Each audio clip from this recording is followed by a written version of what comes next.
Welcome to the 100th floor of the Tower of Trials. It is an absolute nightmare of a boss room packed with dragons, giant wolves, and literal angels ready to smite you. But the guy stepping up to the plate isn't sweating it. Meet our boy, the undisputed #1 ranked player known as God Ji-Nu. He is standing tall with his giant rock golem, ready to put these persistent mobs in the dirt. Now, the game he is playing is called Battle of Summoners. It is a notoriously brutal dead game where only the most hardcore sweatlords remain. And in this community, our guy is a literal myth. The server chat is constantly glazing him for breaking speedrun records as a free-to-play user.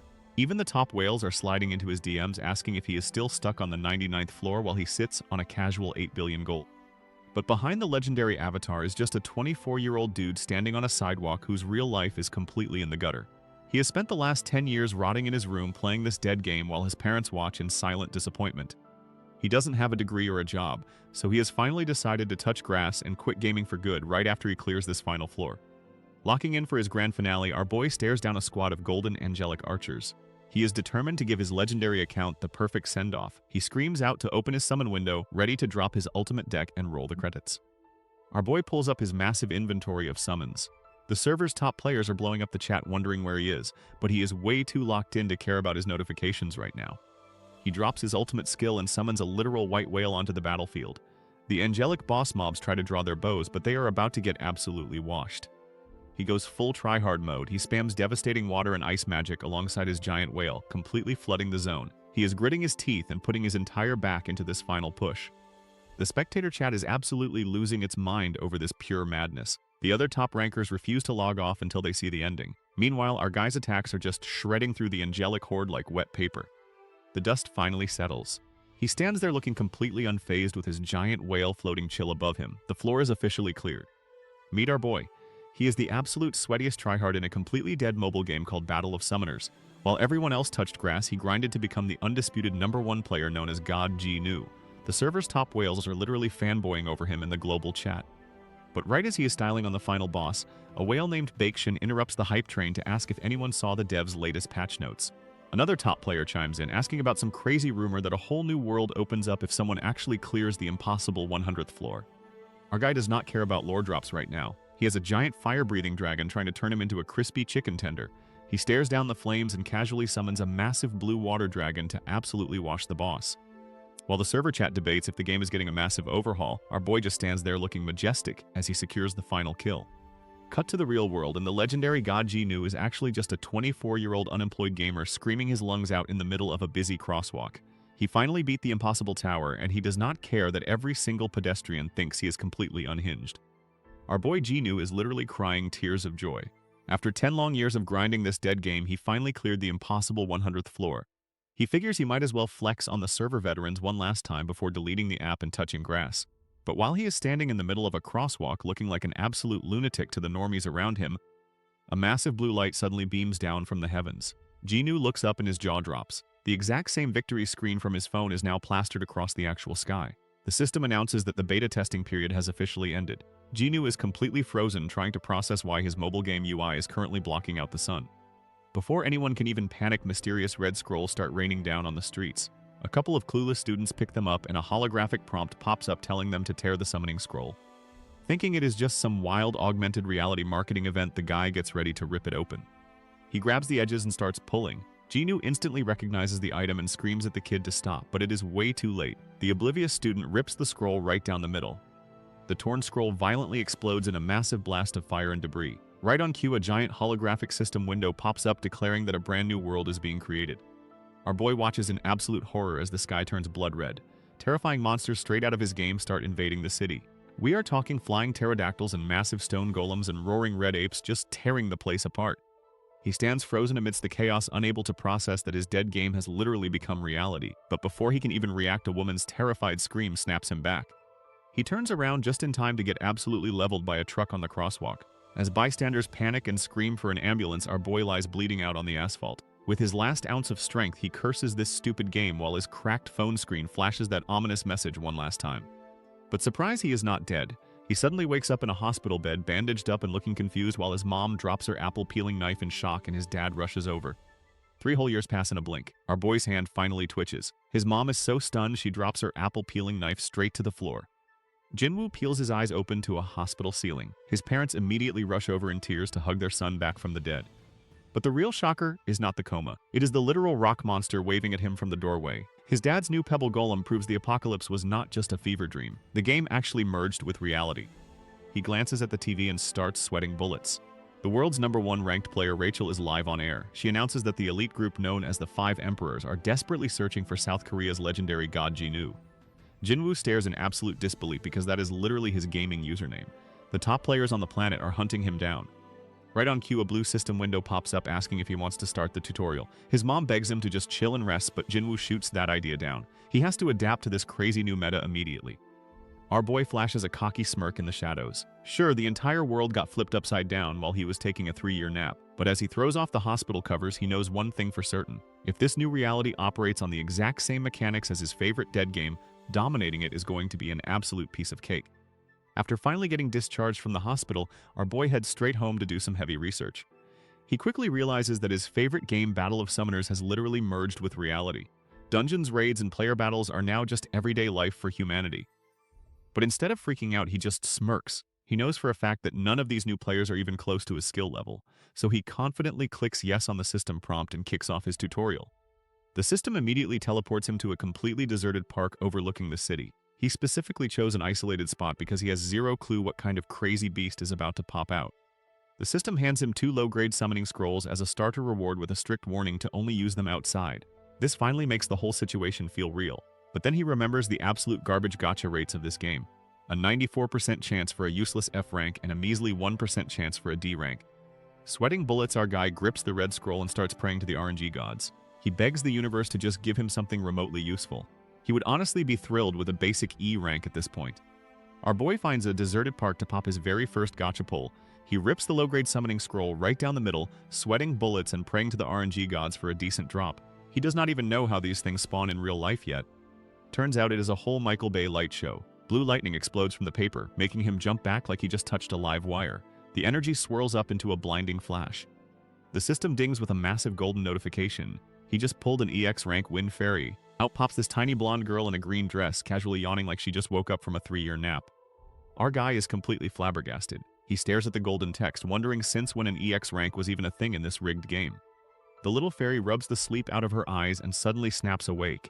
She freaks out, screaming at the top of her lungs, absolutely mind-blown that somebody actually pulled her out of the void. But that is not what shocks our boy. He freezes up, staring at the floating fairy in pure disbelief. He realizes this tiny summon is actually speaking full sentences to him. Our boy squints at the tiny glowing bug and asks if she happens to be Ramba. The fairy freezes up. Only one person ever called her that. Her eyes go wide and she immediately starts fangirling, screaming out his old gamer tag. She bursts into tears and latches right onto his face, sobbing about how much she missed him. Jinwoo just stands there sweating while she rubs her snot all over his cheek, finally remembering his old E-rank Wind Fairy. Back in the day, she was an absolute carry. She pumped out massive attack speed boosts that shredded bosses. Since she carried him so hard through his newbie days, he gave her the nickname Ramba and slapped some premium runes on her.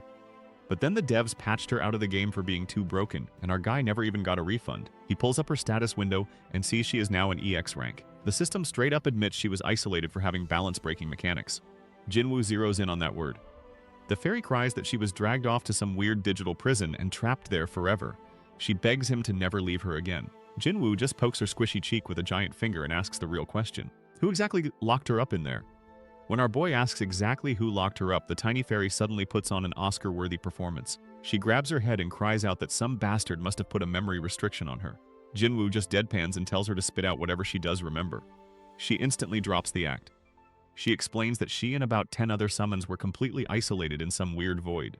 Jinwoo starts doing the math in his head and his eyes go wide. 10 summons. That is the exact number of units that vanished from his roster back in the day due to random bug patches. If all of his old glitched out units are now sitting in an isolated EX rank pool, he just hit the absolute jackpot. The fairy adds that whenever he tears a scroll, they finally get a chance to answer the call.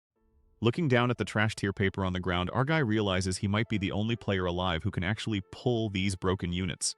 He grabs his second scroll and rips it right down the middle. He figures this insane luck has to be his reward for clearing the 100th floor. The system chimes in to announce his next pull. Our boy decides to test his luck again, hoping that clearing the 100th floor means every pull is a guaranteed EX rank. But reality hits him like a truck when a giant blue fuzzball materializes. The system proudly announces he just pulled an F-rank hairy gorilla. Jinwoo sighs in defeat, realizing the gacha gods are still as cruel as ever and the drop rates are completely random. He quickly does the math. If he wants to rebuild his legendary roster, he is going to have to rip open as many scrolls as humanly possible. The tiny fairy cheers him on, calling him God Jinwoo, but our guy immediately shuts that down. He tells her to just call him Jinwoo from now on. Thanks to those top-tier tryhards known as the Five Emperors, his old gamer tag is way too famous. If people find out he is the legendary player and he is walking around with bugged EX rank summons, he will have a massive target on his back. But before he can finish plotting his grand return to the top, a massive tremor shakes the entire forest. Birds scatter into the sky as a deafening boom echoes through the trees. Jinwoo and his new squad jump out of their skin, completely caught off guard by the sudden earthquake. The system chimes in, casually announcing that it is proceeding to the next step of the tutorial. A blinding blue light washes over Jinwoo's face as a massive holographic window pops up. It congratulates him on spawning a basic beginner dungeon. Our boy stares at the swirling blue portal in absolute shock, realizing the system expects him to jump straight into a life or death battle right this very second. Our boy is sweating bullets. Sure, he has conquered a million of these things behind a keyboard, but stepping into a real-life death trap is a whole different vibe. The system does not care about his anxiety, though, and spawns a massive swirling blue portal right in his face. He takes a deep breath to calm his nerves. He reminds himself that this is just the tutorial, and his summons will be doing all the heavy lifting anyway. The system flashes his name and literally tells him to step inside. With his tiny fairy and giant fuzzball backing him up, our guy steals his resolve and prepares to dive headfirst into this crazy new reality. Our boy blinks and finds himself standing in a damp, dripping cave. A glowing blue system window pops up to officially welcome him to the beginner dungeon. He swallows hard. The tutorial wheels are fully off and the real grind starts right now. The system drops a quick refresher course on dungeon mechanics. To throw hands in these caves, you need a squad of summons. The max party size is capped at 5, which is standard gacha game protocol. But the system immediately hits him with a reality check asking if he wants to lock in his EX rank Wind Fairy and his F rank Hairy Gorilla as Team 1. He stares at the prompt.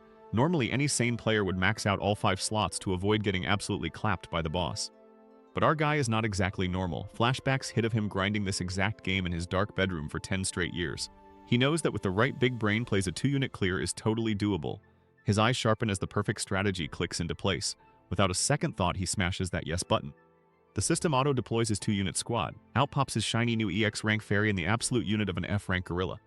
Our boy wonders what kind of tutorial trash mob he is about to face. The system kindly informs him that a starving F-rank gray wolf is prowling nearby and he needs to put it down to escape. Suddenly, a glowing yellow barrier wraps around him. He realizes the game's player protection system carried over perfectly into reality. But a glaring red warning pops up. If a monster hits him without that shield, he is actually dead. This is not just a game over screen anymore. The stakes are literally life and death. The giant wolf charges in looking for a snack. Our guy confidently commands his gorilla to intercept the beast. The massive ape rushes forward with a terrifying roar but immediately cowers in fear the second it gets close. Our boy and his fairy are left completely speechless by this absolute display of cowardice. Our boy realizes the wolf is basically moving in slow motion. He expected this much and tags in his fairy. She happily obliges and swings her staff to cast wind pressure. This significantly boosts the attack speed of his summons. The cowardly gorilla gets wrapped in the green tornado and goes from a scared fuzzball to an absolute unit. He roars and charges forward with insane speed. Our guy smirks knowing his fairy is already carrying the team. But then the giant wolf charges back looking like a straight-up demon. Our boy starts sweating bullets. He prays his fuzzball will not actually lose this. According to his 10 years of game data, there is absolutely no way he takes an L here. But seeing a massive werewolf sprinting at you in real life definitely hits a little different. The gorilla beast completely locks in. He sinks his teeth right into the giant wolf and violently slams its head straight into the dirt. Our boy yells for his fairy to follow up. She swings her tiny staff with absolutely everything she has. A massive blade of green wind magic slices right across the wolf's chest and sends the oversized mutt tumbling backward. Declaring the final blow, the little fairy summons a massive glowing magic circle to supercharge her teammate. The gorilla leaps high into the air and drops down to unleash an absolute barrage of rapid-fire punches right into the wolf's face. Bro is going full JoJo mode on this boss. The summoner just stands there sweating bullets and gulping nervously while his tiny fairy pants for breath beside him.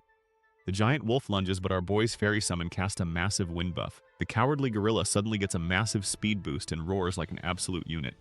The tiny fairy cheers their victory while our guy lets out a massive sigh of relief. A system window pops up confirming the dungeon clear and handing over 2 lesser strength runes. Meanwhile, out in the futuristic city skyline, someone is counting a fat stack of cash. It is his pink-haired younger sister, Baek Ajin. She is absolutely glowing over her daily profits. She works as a rune farming player to support the family after her brother's accident. She got super lucky pulling a C-rank summon from a 1% drop rate scroll, and now she makes a steady income grinding low-level dungeons. Her phone suddenly rings with a call from her brother. She answers on the busy street asking if he finally got discharged from the hospital. He confirms it but immediately pisses her off by calling her a rune hawker. She screams through the phone demanding to be called a rune farming player. Our boy flinches at the volume and quickly corrects himself before asking if she knows the way to the local synthesis shop. The world didn't just end when the game became reality. It adapted. Massive player zones popped up around the globe right next to the Towers of Trials to handle all the new summon-related business. Cut to a high-rise cafe where our boy is catching up with his pink-haired sister. She explains that in Korea the only player zones are at the Jamsil and Hyundai Towers since that is where their local trials spawned. He nods along, realizing it makes perfect logistical sense. Then she hits him with the big question. What rank did he pull? She guesses F or E, and when he claims he snagged an E rank, she lights up, hyping up that sweet 5% drop rate. Our guy just sweats and mentally apologizes for capping to his little sister. He cannot exactly drop the bomb that he is rocking an isolated EX rank fairy just yet. He casually flexes that he might just become the #1 player in the world so he can give her some pocket money later. She immediately scoffs at his delusions of grandeur. She reminds him that the top spots are reserved for absolute freaks of nature like Rachel and Xenos. But our boy just hits her with a cocky smirk. He knows exactly who the real #1 is. The pink-haired sister just stares at him like he grew a second head. She tells him to wake up and smell the coffee because top-tier players are basically chosen geniuses. But our boy just hits her with a cocky smirk. He knows he is literally the god of this game. He stands up and tells her to play tour guide. He wants to see this so-called player zone with his own 2 eyes. And honestly, the place is an absolute unit of a skyscraper glowing up the night sky. Walking through the neon-lit city, the pink-haired sister is dying to know what kind of summon our boy just pulled. But he plays hard to get, flat-out refusing unless she shows hers first. She calls him a cheapskate but happily takes the bait, firing up her purple magic while he wonders what could possibly make her this confident. Out pops a C-rank Shadow Elf. Our guy's reaction is basically a flatline. She gets instantly defensive, claiming anything C-rank and above is considered noble tier. But in his head, he is already roasting her, remembering how C-ranks were literally just used as trash EXP fodder back in the game. Trying to be polite, he waves and says hello to the silent assassin. His sister looks at him like he just lost his mind, asking how a summon is supposed to talk. The realization hits him like a truck. Normal summons are completely mute. Our boy is absolutely stunned. He totally thought the reality patch meant all humanoid summons could speak. But judging by his sister's creeped-out stare, a talking fairy is definitely not normal. Meanwhile, the little wind sprite is just thrilled to be included. Since she showed him her shadow elf, the pink-haired girl demands to see his pull. But our guy completely dodges the question and speed walks away. He decides to keep his EX rank fairy a secret to avoid drawing unwanted aggro, leaving his sister to chase after him while calling him a total scammer. But as they step onto the main street, our protagonist is left speechless. The neon-lit Jamsil district is absolutely packed with players casually walking their slimes and beast summons like regular house pets. His sister explains that the local amusement park was completely demolished after the massive Tower of Trials spawned right next door. Our boy casually suggests that a dungeon next to a roller coaster sounds like peak entertainment. But she quickly shuts that down, pointing out that nobody actually wants a thrill ride that ends in real-life permadeath. Fair point. Still, as he stares down the vibrant cyberpunk street, he cannot help but feel a massive rush of adrenaline. The game he dominated for 10 years is now his actual reality, and he is more than ready to conquer it. Walking through the neon-lit market, our boy gets hit with a massive wave of nostalgia. He remembers the good old days of popping gacha scrolls with his rich guildmates. His sister snaps him back to reality. She reminds him he is technically a total noob in this new world and needs to focus on grinding his level up. But our guy is not trying to get babysat. He waves her off and tells her to head home first. She watches him walk away, sweating bullets and wondering if the coma scrambled his brain since he has been acting like a total weirdo. He just flashes a confident smirk and dips. Finding an empty hallway, he double-checks his corners to make sure the coast is clear. Once he is totally alone, he pops his summon. The little wind fairy bursts out, ready to scream his name. But he immediately slaps a finger over her mouth. He drops into a full crouch, scanning the area like a paranoid fugitive. He intensely warns the sweating fairy that she is absolutely forbidden from speaking out loud in public. Once he is finally alone, our boy pulls out his fairy and lays down the law. She is strictly forbidden from speaking outside of dungeons so they do not blow their cover. She gives a little nod and he lets out a massive sigh. Because right now he has a much bigger problem. His bank account is sitting at a pathetic 12,001. That is barely enough for a decent lunch, let alone funding a professional hunter career. He clutches his head in absolute despair, realizing that getting a normal part-time job would just be a massive waste of time. And he definitely cannot ask his parents for a handout. They are already working 3 grueling jobs just to keep the family afloat. From washing dishes to hauling heavy steel at construction sites, they are breaking their backs for him. Asking them for gaming money would make him absolute scum. But then he remembers exactly who he is. He did not become the legendary god Genu by swiping a credit card. He claimed the absolute top rank as a completely free-to-play gamer without spending a single dime. If he could dominate the pay-to-win leaderboards back then, he can definitely claw his way back to the top in reality, just as he hypes himself up for the ultimate grind and notification chimes. His jaw drops as he stares at a fresh deposit of 500,001. He completely panics, wondering if the system just dropped a crazy new player login bonus on him. Our boy checks his phone to figure out his starting capital but gets hit right in the feels instead. His mom just wired him an allowance, knowing his stubborn pride would never let him ask for a dime. He flashes back to his 3-year coma nap. While he was busy conquering the digital world, his mom was right by his bedside holding his hand and praying for him to wake up healthy. That hits him right in the chest. He grits his teeth and clenches his fist, making a rock-solid vow to climb to the absolute top so his family never has to struggle again. But to be the best, he actually has to act the part. He pulls up the holographic shop menu, knowing he needs to hit the dungeons hard to gather growth materials. He drops his fresh allowance on 3 low-grade summoning scrolls and rips them open to build out his starter squad. The gacha gods immediately humble him with an F-rank sludge that looks absolutely miserable and an F-rank horned butterfly. Our boy rips open his new scrolls and actually scores an E-rank poison lizard. He flexes his gacha luck, noting he just beat the 5% drop rate twice in 5 pulls, plus the lizard is a solid budget unit for the early game. He also pulls a literal pile of garbage, an F-rank sludge that smells so bad he immediately plans to use it as meat shield fodder and toss it. Looking at his ragtag starter squad, he remembers the core gameplay loop. Pull units, slap on some runes, grind fights, and level up. It is a simple grind set, farm, hunt, pull. He knows that if he can just collect all 10 of those broken EX rank summons, he will be completely unstoppable. And with his little wind fairy already in the bag, he is off to a great start. Our boy steps out ready to tackle the real deal, but then it hits him. Back in the game, he just tapped a screen to enter a dungeon. How the heck does it work in real life? He pulls up Google to search for dungeon locations, and immediately gets hit with a reality check so hard he freezes up in the middle of the street like a glitching NPC. People are definitely judging him. He finds a guide explaining that just having a summon doesn't mean squat anymore. The regulations changed. Now if a newbie tries to just waltz into a portal, they get booted straight to headquarters. Our guy slumps on a bench, realizing his timing is absolute garbage. He woke up right after they made everything complicated. But his little fairy buddy taps his shoulder to cheer him up. Ramba isn't about to let her master stay down in the dumps. She gives him a tiny pep talk, and our boy can't help but smile, giving his pocket-sized cheerleader a well-deserved head pat. The wholesome moment gets interrupted by a buzzing phone. It is his pink-haired sister calling from her room, just checking in to see what he wants for dinner. He tells her he will grab his own food, but then hits her with the real question. Did she know about this whole player registration nonsense? She literally jumps out of bed, completely forgetting to mention that tiny little detail about needing a license to enter a dungeon. He accuses her of gatekeeping the info, but she swears it just slipped her mind. He figures the rule is pretty new anyway. She explains that the mortality rate was getting so out of hand that the government had to step in and play babysitter. Now they literally have bouncers posted outside the dungeon gates checking IDs like it is an exclusive club. Our boy realizes this is going to be a massive headache, wondering if they are just trying to bottleneck the player count. He hits the nail on the head.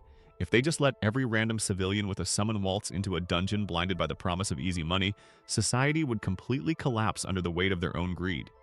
His sister keeps rambling over the phone about the global player rankings. She complains that South Korea is nowhere to be found on the leaderboard and wishes the legendary god Jinnu would finally show up to carry their country. Our boy starts sweating bullets at the mention of his old gamer tag and quickly hangs up the phone to avoid blowing his cover. With his plan set for tomorrow, he decides to call it a night. The next morning rolls around bright and early at 6 a.m. His parents are already up and grinding through their morning routine when they spot him heading for the door. His mom immediately goes into full panic mode and tries to force-feed him some rice balls before he leaves. But our guy just calmly ties his shoes and stands tall. He flashes them a warm smile and apologizes for being such a massive disappointment for the past 3 years.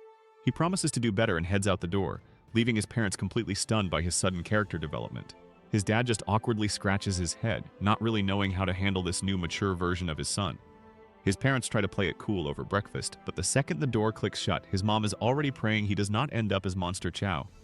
And honestly, her panic is totally justified. Back when the game first merged with reality, South Korea racked up a massive body count. Why? Because every gamer with a pulse caught a terminal case of main character syndrome. These delusional nerds thought they were the chosen ones, charged headfirst into dungeons with zero prep, and immediately got turned into dog food by giant wolves. It was such a bloodbath that the country's global ranking completely tanked.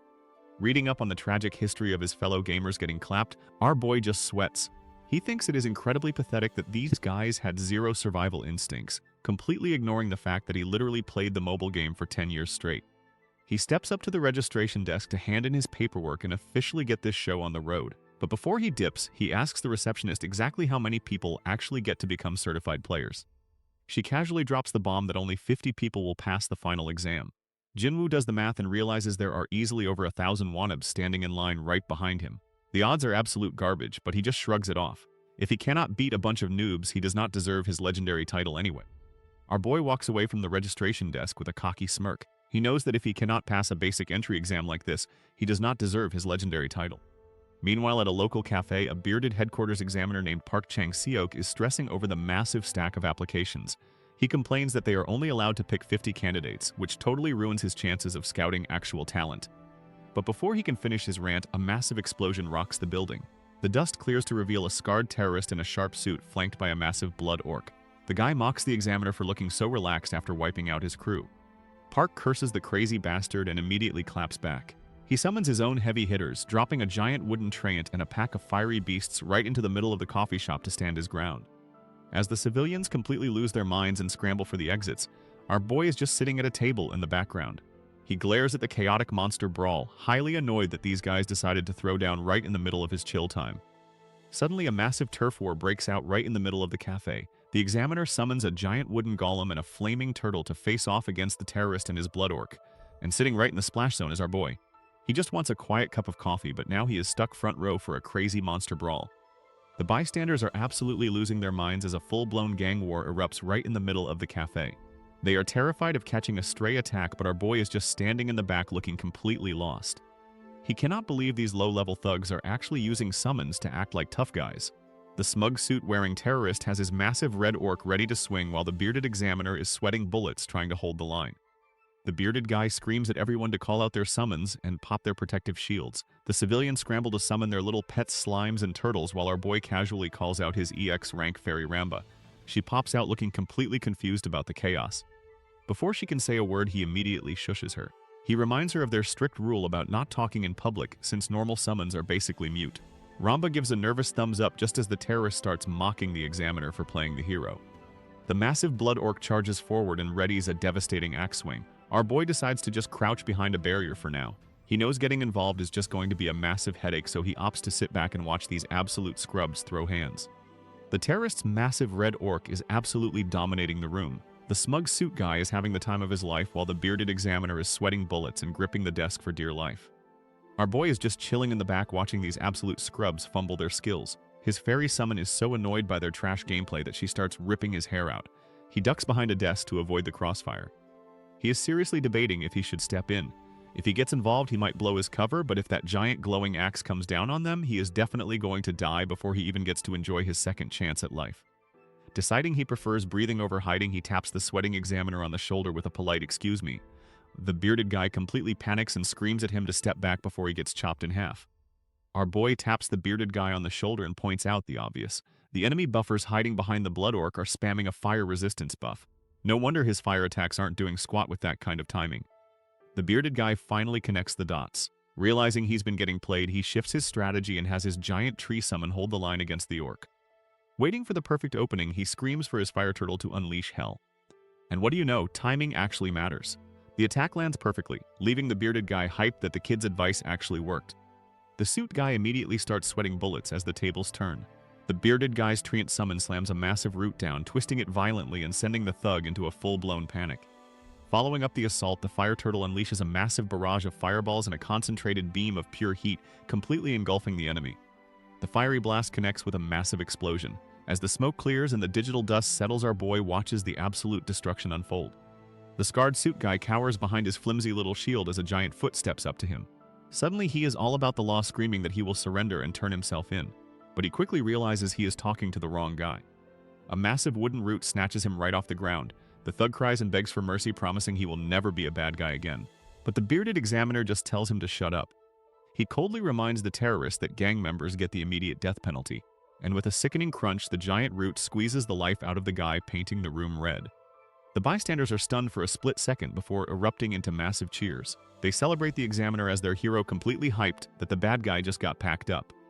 The crowd is absolutely loving the brutal execution, but our boy just stands there sweating. He realizes just how twisted this new reality is if normal people are cheering for a gruesome murder right in front of them.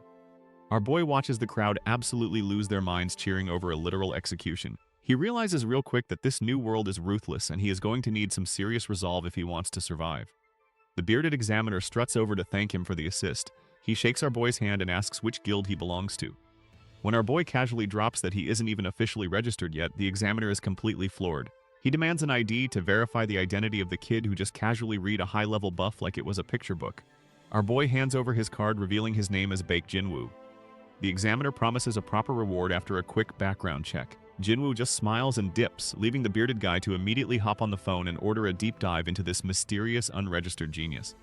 Meanwhile, the bearded examiner immediately hops on the phone to run a full background check on our boy. Jinwoo just strolls through the city with his fairy chilling on his head, enjoying the nice weather. He hands her a massive cream bread as an apology for making her keep her mouth shut in public. She is absolutely thrilled. Jinwoo chuckles to himself about how easy she is to manage. Other players are out here having full-blown arguments with their summons, but all it takes to keep his fairy happy is a single pastry. But his smile fades as he thinks back to that crazy cafe brawl. He really did not want to get involved with that red orc in the giant tree, but if he had just sat back and watched those thugs would have slaughtered everyone in the room. Taking a seat on a park bench, he lets out a heavy sigh. The real world is way more brutal than the game ever was. People are literally getting executed in the streets now. He realizes he cannot put off his own grind any longer. If he wants to survive this new reality, he needs to start hunting immediately and gather enough low-grade scrolls to pull his next two targets, the training instructor and the dragon mage. Our little fairy mascot is absolutely wiped out on the floor, but our boy suddenly shoots up from the bench, giving the poor girl a heart attack. He flashes a confident grin and decides it is officially time to get moving. The grind waits for no man. Somewhere in the city, the bearded recruiter gets a phone call that absolutely rocks his world. He finds out our boy was in a coma for 3 whole years. That timeline lines up perfectly with when the world went to hell and the game became reality. But the real kicker is that the second the kid woke up, he immediately applied for player registration. The recruiter drops his entire life on the sidewalk when he sees the name Baek Jinwoo on the paperwork. He brushes off a concerned coworker and gets right back on the horn. He tells the caller he is personally stepping in to examine this kid. He realizes that adapting to this apocalyptic new reality the literal second you wake from a coma is absolute peak behavior. He starts grinning like a maniac, thinking he just stumbled onto a generational talent. Meanwhile, our boy strolls into the massive training facility with his tiny fairy chilling on his head. He takes one look at the absolute sea of tryhards packed into the hall and realizes he has to style on every single one of them to get his license. Our boy arrives at the training hall and is immediately hit with a wall of sweaty tryhards. He realizes he has to beat this massive mob of competitors just to get his player license. But he just kicks back in his seat with his fairy summon. He is not sweating it. To him, this is just a tutorial level, and nobody knows this game better than the guy who literally beat it. The lights dim, and the head examiner steps up to the podium. Our boy looks up ready to get this over with, but immediately chokes on his own spit. Standing right there on stage is the exact same bearded suit guy he helped out at the cafe earlier. Cut to a private meeting room after the lecture. The bearded recruiter chuckles and asks if our boy was surprised to see him up there. He admits it was a bit of a jump scare. The recruiter then asks how he liked the training material. He flashes back to the lecture where the guy was showing off a super advanced summon combination diagram. While his tiny fairy is literally snoring and drooling on his head, our boy is fighting for his life, trying not to cringe. That is because the super genius combo the examiner is flexing is actually a build he posted on the forums years ago. He is sitting there fuming that his intellectual property is getting stolen in broad daylight without a single drop of credit. Our boy plays it cool, telling the examiner the training was fine, even though he was secretly annoyed they ripped off his old combo guides. The bearded guy clears his throat and leans in, shifting the vibe because he has a burning question before they talk rewards. He asks if our boy was by any chance a gamer. Now, in this world, a gamer is not just someone who avoids touching grass. It specifically means anyone who played Battle of Summoners back in the day. And fun fact, 70% of the top Korean rankers are former gamers. Our guy taps his chin, realizing he has to admit he played to explain his insane game knowledge. But he knows this was a totally dead game with 0 player base. If he admits he grinded that garbage for 10 straight years, his secret identity as the legendary #1 player would be instantly exposed. So he drops a casual lie and says he played for a bit. The bearded recruiter absolutely loses his mind, lunging across the table and grabbing his hands like he just met a celebrity. Our boy sweats bullets, wondering if he downplayed his playtime way too much. Turns out he told the guy he played for a single year, which he thought was a safe lowball. But the examiner is completely starstruck since most top rankers barely survived that dead game for 6 months. A whole year makes him look like an absolute madman. The bearded recruiter lays out the ultimate prize. Option 1 is a golden ticket. He offers immediate player registration and a cushy desk job at headquarters. Our boy looks completely dead inside. Then the recruiter drops option 2, a measly 5 million won cash reward. Jinwoo thinks the right choice is blatantly obvious. The suit is already patting himself on the back. He assumes he just bagged the Rookie of the Year. But Jinwoo shatters his reality by picking the pocket change. The recruiter starts sweating bullets. He warns the kid that normal registration takes forever. Jinwoo just shrugs it off. He slaps his hand on the desk and grabs his bag. He flat out rejects the headquarters gig because he is way too busy grinding for summons to waste his time pushing pencils. Cut to the playzone portal. Jinwoo rolls up with his gorilla and fairy in tow. The receptionist confirms his identity and tells him the practical exam is simple. He just needs to clear the daily dungeon. Meanwhile, the recruiter watches from the sidelines, still completely baffled that he actually got rejected. The bearded recruiter is left completely stunned. He never expected our boy to just walk away from a guaranteed headquarters job. But it makes perfect sense when you look at the grading room. The usually arrogant professors are literally sobbing over Jinwoo's written exam. His understanding of runes and summons is so deep it is making these academics question their entire life choices. They are crying tears of joy that Korea finally has a prodigy of this caliber. The recruiter bites his thumb in an absolute panic. Seeing those stuck-up researchers act like massive fanboys makes him realize he's severely underbid. If things go right, this kid could easily hit the national rankings. Now the suit is sweating bullets, wondering if he should have offered a way better contract. Meanwhile, our boy is completely unbothered by the corporate panic. The receptionist gives him the green light and he steps right up to the glowing blue portal. With his tiny fairy and his hairy gorilla in tow, he decides it is time to give this practical exam a spin. They teleport inside in a flash of golden light. The system immediately hits them with a warning that the room is packed with highly toxic slimes and they need to clear the dungeon fast. But Jinwoo is not wasting a single second. His fairy immediately pops her wind magic and starts stacking buffs on the gorilla. The beast roars as its stats spike and they get ready to absolutely speedrun this maze. The Tuesday dungeon is notorious for being a massive labyrinth. It is basically a giant noob trap designed to make beginners wander around in circles until the clock completely runs out. But our boy just smirks. He spent 10 years grinding this exact layout in the game, so finding the exit is absolute child's play. He tells his fairy and gorilla to completely ignore the slow trash mobs and just sprint straight down the main corridor. He slides to a halt as blaring red warning screens suddenly flood his vision. The system announces that a boss monster is spawning right on top of them. Jinwoo just smiles like an absolute psycho. He casually notes that this is their first time seeing the big guy in person. Towering over them is the Tuesday dungeon boss itself, the massive crowned giant slime. The system immediately blesses our boy with some juicy first-time achievement loot. He bags 3 high-grade summoning scrolls and a couple of low-grade abrasives, leaving him completely stunned. Meanwhile, over at the Player Association control room, the staff are absolutely losing their minds. A 5-minute and 32-second clear time just shattered the beginner Tuesday dungeon record. They pull up the player profile expecting a famous high ranker, but instead they are staring at a complete nobody named Bake Jinwoo. They have literally never heard of this guy, and he just casually snagged the #1 spot. News travels fast and an emergency board meeting is called to discuss this mysterious unranked prodigy. While the rest of the suits are sitting around sweating bullets, one bearded executive is grinning like he just won the lottery. He slams his hand on the table and declares Jinwoo a national treasure. He demands they secure him immediately and register him as an official player right this second, completely bypassing the standard player match protocol. And you really cannot blame them for skipping the formalities. The previous top Korean spot was held by Kang Ji-yeon-ho at 6 minutes and 41 seconds. Jinwoo just blew that out of the water by over a full minute, leaving the former champ staring at the leaderboards in absolute disbelief. Sitting over coffee, our boy asks the bearded examiner to keep his record-breaking clear time completely under wraps. The guy is absolutely stunned.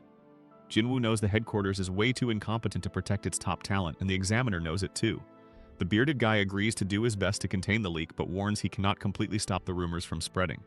With that settled, our boy stands up to take his leave.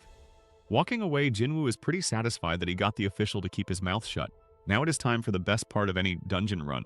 He pulls up his system interface to check out the sweet loot he earned earlier. He opens his holographic inventory and is absolutely blown away by the first-time clear achievement rewards. The system blessed him with 3 high-grade summoning scrolls and 2 low-grade abrasives. He really wants to pop those scrolls right now, but gambling his gacha luck on just 3 pulls is a bit too risky for his taste. Our boy boots up the player web app. It is an exclusive marketplace for registered players that the bearded examiner highly recommended and installed for him earlier. He taps in to check out the market. And immediately his jaw drops. A single high-grade summoning scroll is listed for a whopping 3 million won. He does the quick math and realizes he just casually made 9 million won from a 5-minute dungeon run. That is some insane ROI. The dollar signs practically flash in his eyes. If he is making this kind of bank right out of the gate, just imagine the cash flow once his stats actually pile up. He pictures his parents and his little sister crying tears of joy in a literal pile of cash. He vows to make sure they never have to stress over a single bill ever again. With his new financial goals set, he formulates a plan. Since his old training instructor and Dragon Mage are completely broken summons that can easily wipe the floor with B ranks, he decides to liquidate his 3 high-grade scrolls. He will just use that fat stack of cash to spam low-grade pulls until he gets his OP squad back. But as he scrolls through the endless listings of low-grade scrolls, he notices something super weird. They are all hard stuck at 5,001. Low grades literally drop like candy in basic dungeons, so the supply should completely outweigh the demand.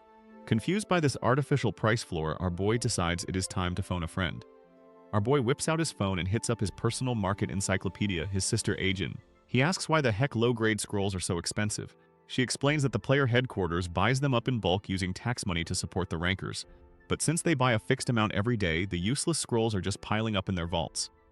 Jinwoo connects the dots. If the headquarters has a massive surplus of low-grade scrolls, he knows exactly who to squeeze. He heads straight to the office of the bearded examiner. The guy is absolutely thrilled to see his new favorite prodigy walk through the door, but his smile drops when Jinwoo asks for the trash-tier low-grade scrolls instead of the good stuff. The examiner admits they get 50,000 of those things a day, so giving them away is easy. But he is a government official.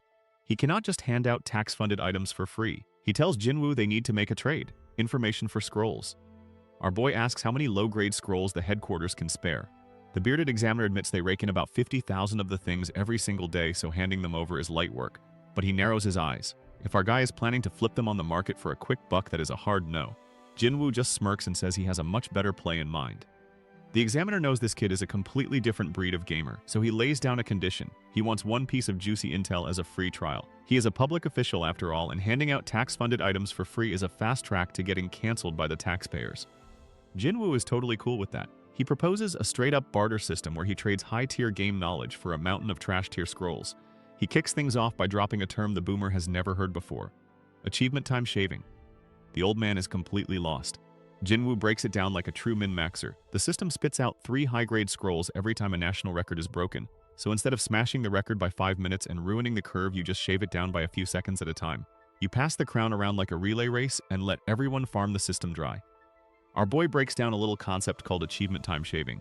Basically, it is a relay race where players take turns breaking the national record by just 1 single second. This lets everyone farm those sweet first-place rewards and boosts the country's overall power. The bearded suit strokes his chin, realizing they have definitely abused this exact exploit before. Then our guy drops the real bait. He offers to hand over the ultimate clear strategy for the Tuesday dungeon. The examiner immediately turns into a total fanboy. He claps his hands together with literal stars in his eyes, ready to hear the secret sauce. Jinwoo promises that with this method, literally anyone can clear the dungeon in the 3-minute range. But nothing in this life is free. He throws up a hand to stop the hype train dead in its tracks. They need to settle on a price first. He casually asks for 50 high-grade summoning scrolls on top of the low-grade ones they already agreed on. The bearded man absolutely loses his mind, screaming that it is 150 million won, but our boy stays ice cold. He reminds the guy that this strategy works on every single tier and will easily generate billions in clear rewards. The examiner sweats bullets but knows a good deal when he sees one and reluctantly agrees. The bearded suit takes a deep breath, sweating bullets as he runs the math in his head, but he knows a golden goose when he sees one. He finally caves, agreeing to drop a cool 150 million won and a daily supply of 10,000 low-grade scrolls right into our boy's lap, provided the intel actually checks out.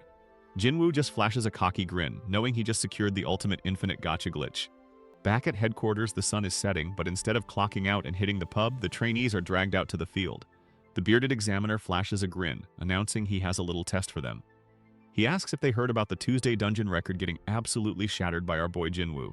Putting on his best innocent face, the examiner lies through his teeth. He claims he bought a top-tier strategy from overseas and just used Jinwoo as a guinea pig to test it out. The trainees buy it hook, line, and sinker. The realization hits them. The examiner smirks, confirming their worst fears. From here on out, they are going to be grinding time attacks using this exact same strategy. He summons the secret weapon and out pops a glowing blue lizard. The trainees are completely lost. The system pulls up the stats for the spotted Komodo. It is a B-rank summon roughly the size of a grown man.